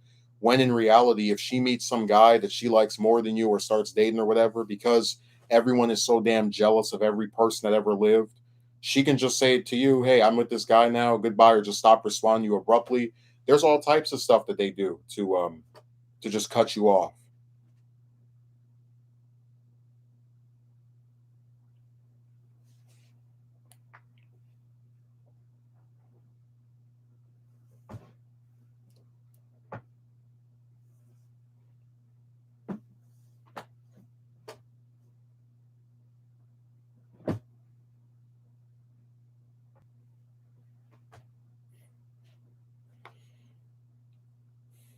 I said the whole thing is just I just don't get the point of these modern relationships. If this is all they can amount to, then they're nothing. I'm very serious when I say that if the best that can come out of talking to some woman is, oh, she likes speaking to me, and then after a few weeks or months she's not even saying anything back to you, it's pointless.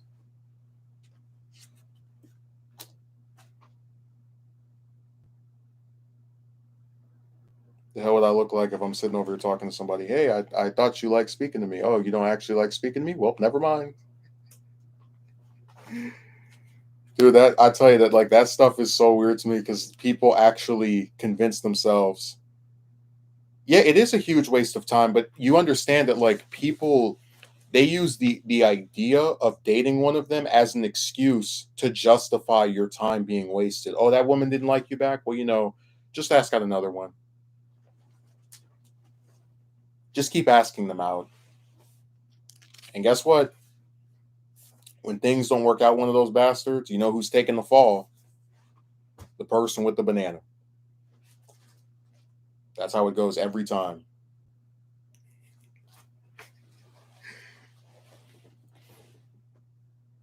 Get ready.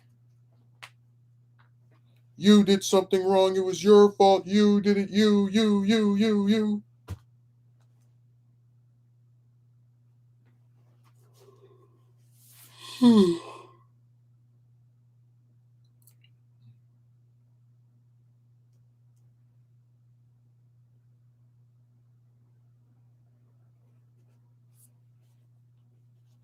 Huge waste of time.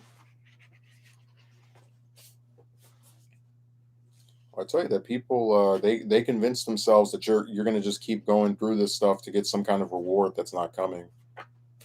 And I tell you they know to some extent or another that they're full of crap because again, look at how many of them don't show their face as they talk about how you need to look this way, etc., etc. Look at how many of them, when they give some, when they try to like do the sympathetic thing, there's always like an asterisk attached to it, like there's a but or however. I mean, look at Jove. That that increase was beyond messed up, but he was a real jerk because he knows what he's doing is nasty. That's why he makes sure to like type out something else at the end of that. Like he posts that comment knowing it's going to elicit some reaction, and then I'm God, good riddance. Waste your time with a guy like that.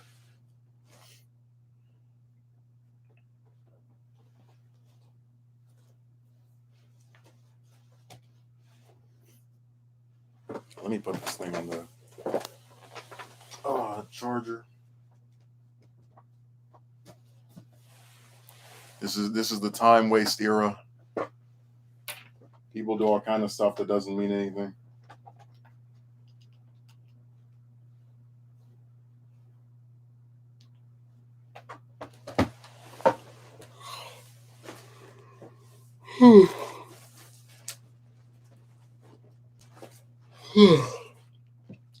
It's just really sad how you already need to deal with this stuff with chicks, but also from other weird guys that will totally always blame you for why things went south. Yeah. And they've I mean, like my thing is the only real difference now is that I expect them to do this. So when they come around and they try to do the whole, oh, I saw this and I think, etc., it's like you're not surprising me anymore because I understand this is like a built-in reaction for you people where you just want to blame the man no matter what. That's why I don't really take it seriously anymore as far as like trying to argue with it. It's like, all right, whatever. That's what these guys do. Just blame, blame, blame.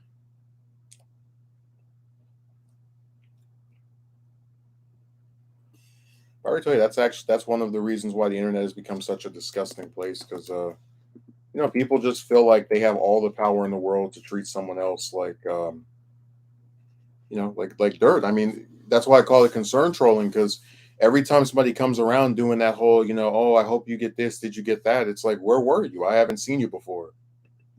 If you were so worried about my state of being, you would have said something earlier.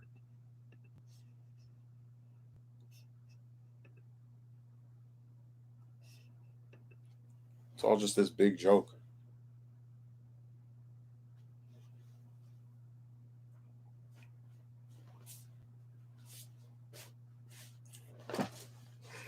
Right, I'll write a whole book. My love interest. That'll be the name of it. All the different chicks we've spoken to.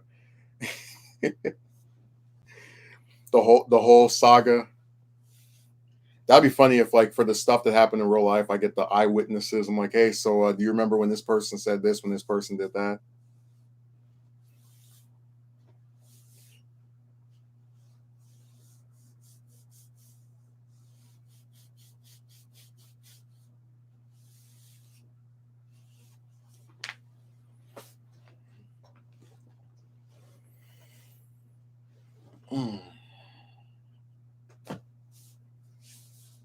But like I said, the decline is about more than just the romantic stuff. It's also the way people act towards each other. That's why I bring up the fact that I share a room with someone who can literally stare at their devices and put their headphones on and just not say a word to you the whole day, even if you're in the room with them for the entire day. Like that's how nuts this stuff has gotten.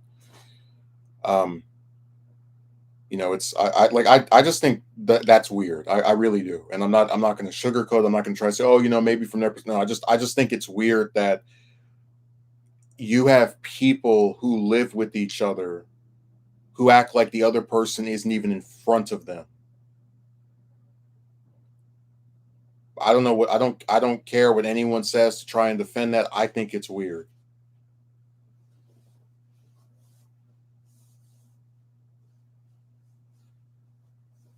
The hell would I look like sitting up in a room with someone? They're right by me. I got my headphones on, so I can't hear anything they're saying. And then every time they ask me something or try to speak to me, I sound like I'm just so irritated. Like it's awful, man. Dude, yesterday was like the tipping point. Like that person was in this exact place. I think for like almost 24 hours straight and just wouldn't say anything. Like they'll watch TV with headphones on while listening to something else and then turn the TV up even louder because they got one ear blocked off from the headphone instead of just taking the headphones off and listening to the TV. Like that's why I said it's weird. We live in a very antisocial, antagonistic time where the people around you treat you like dirt and the people on the computer sometimes actually can end up treating you better, but they pretty much follow the same suit, and it creates a series of circumstances that are not appealing, desirable, or of want by any man that has to deal with it.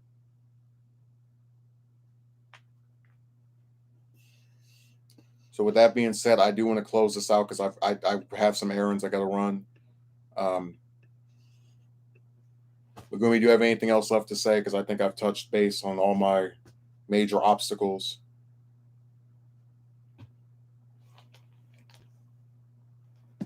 I know you're very disappointed you didn't get to see the video of the congresswoman touching the guy and the guy touching her back and in a public gallery with a bunch of people around them.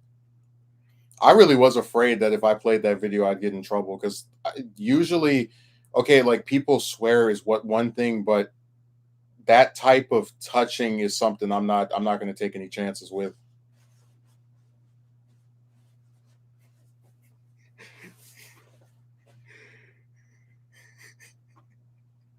Dude, it was awful. Like he's just like this. He's like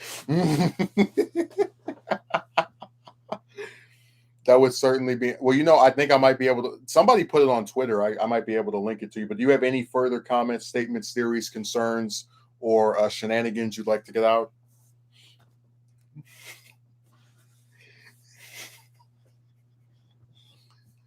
That was one story I was not expecting to hear. I didn't even know there was a Beetlejuice musical or play. I thought it was just a movie. I know there's a sequel being worked on with Michael Keaton, but I didn't even know they had a play before that story came out.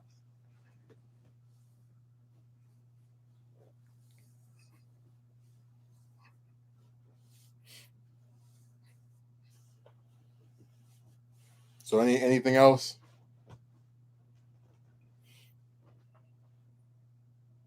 I'm waiting with faded breath.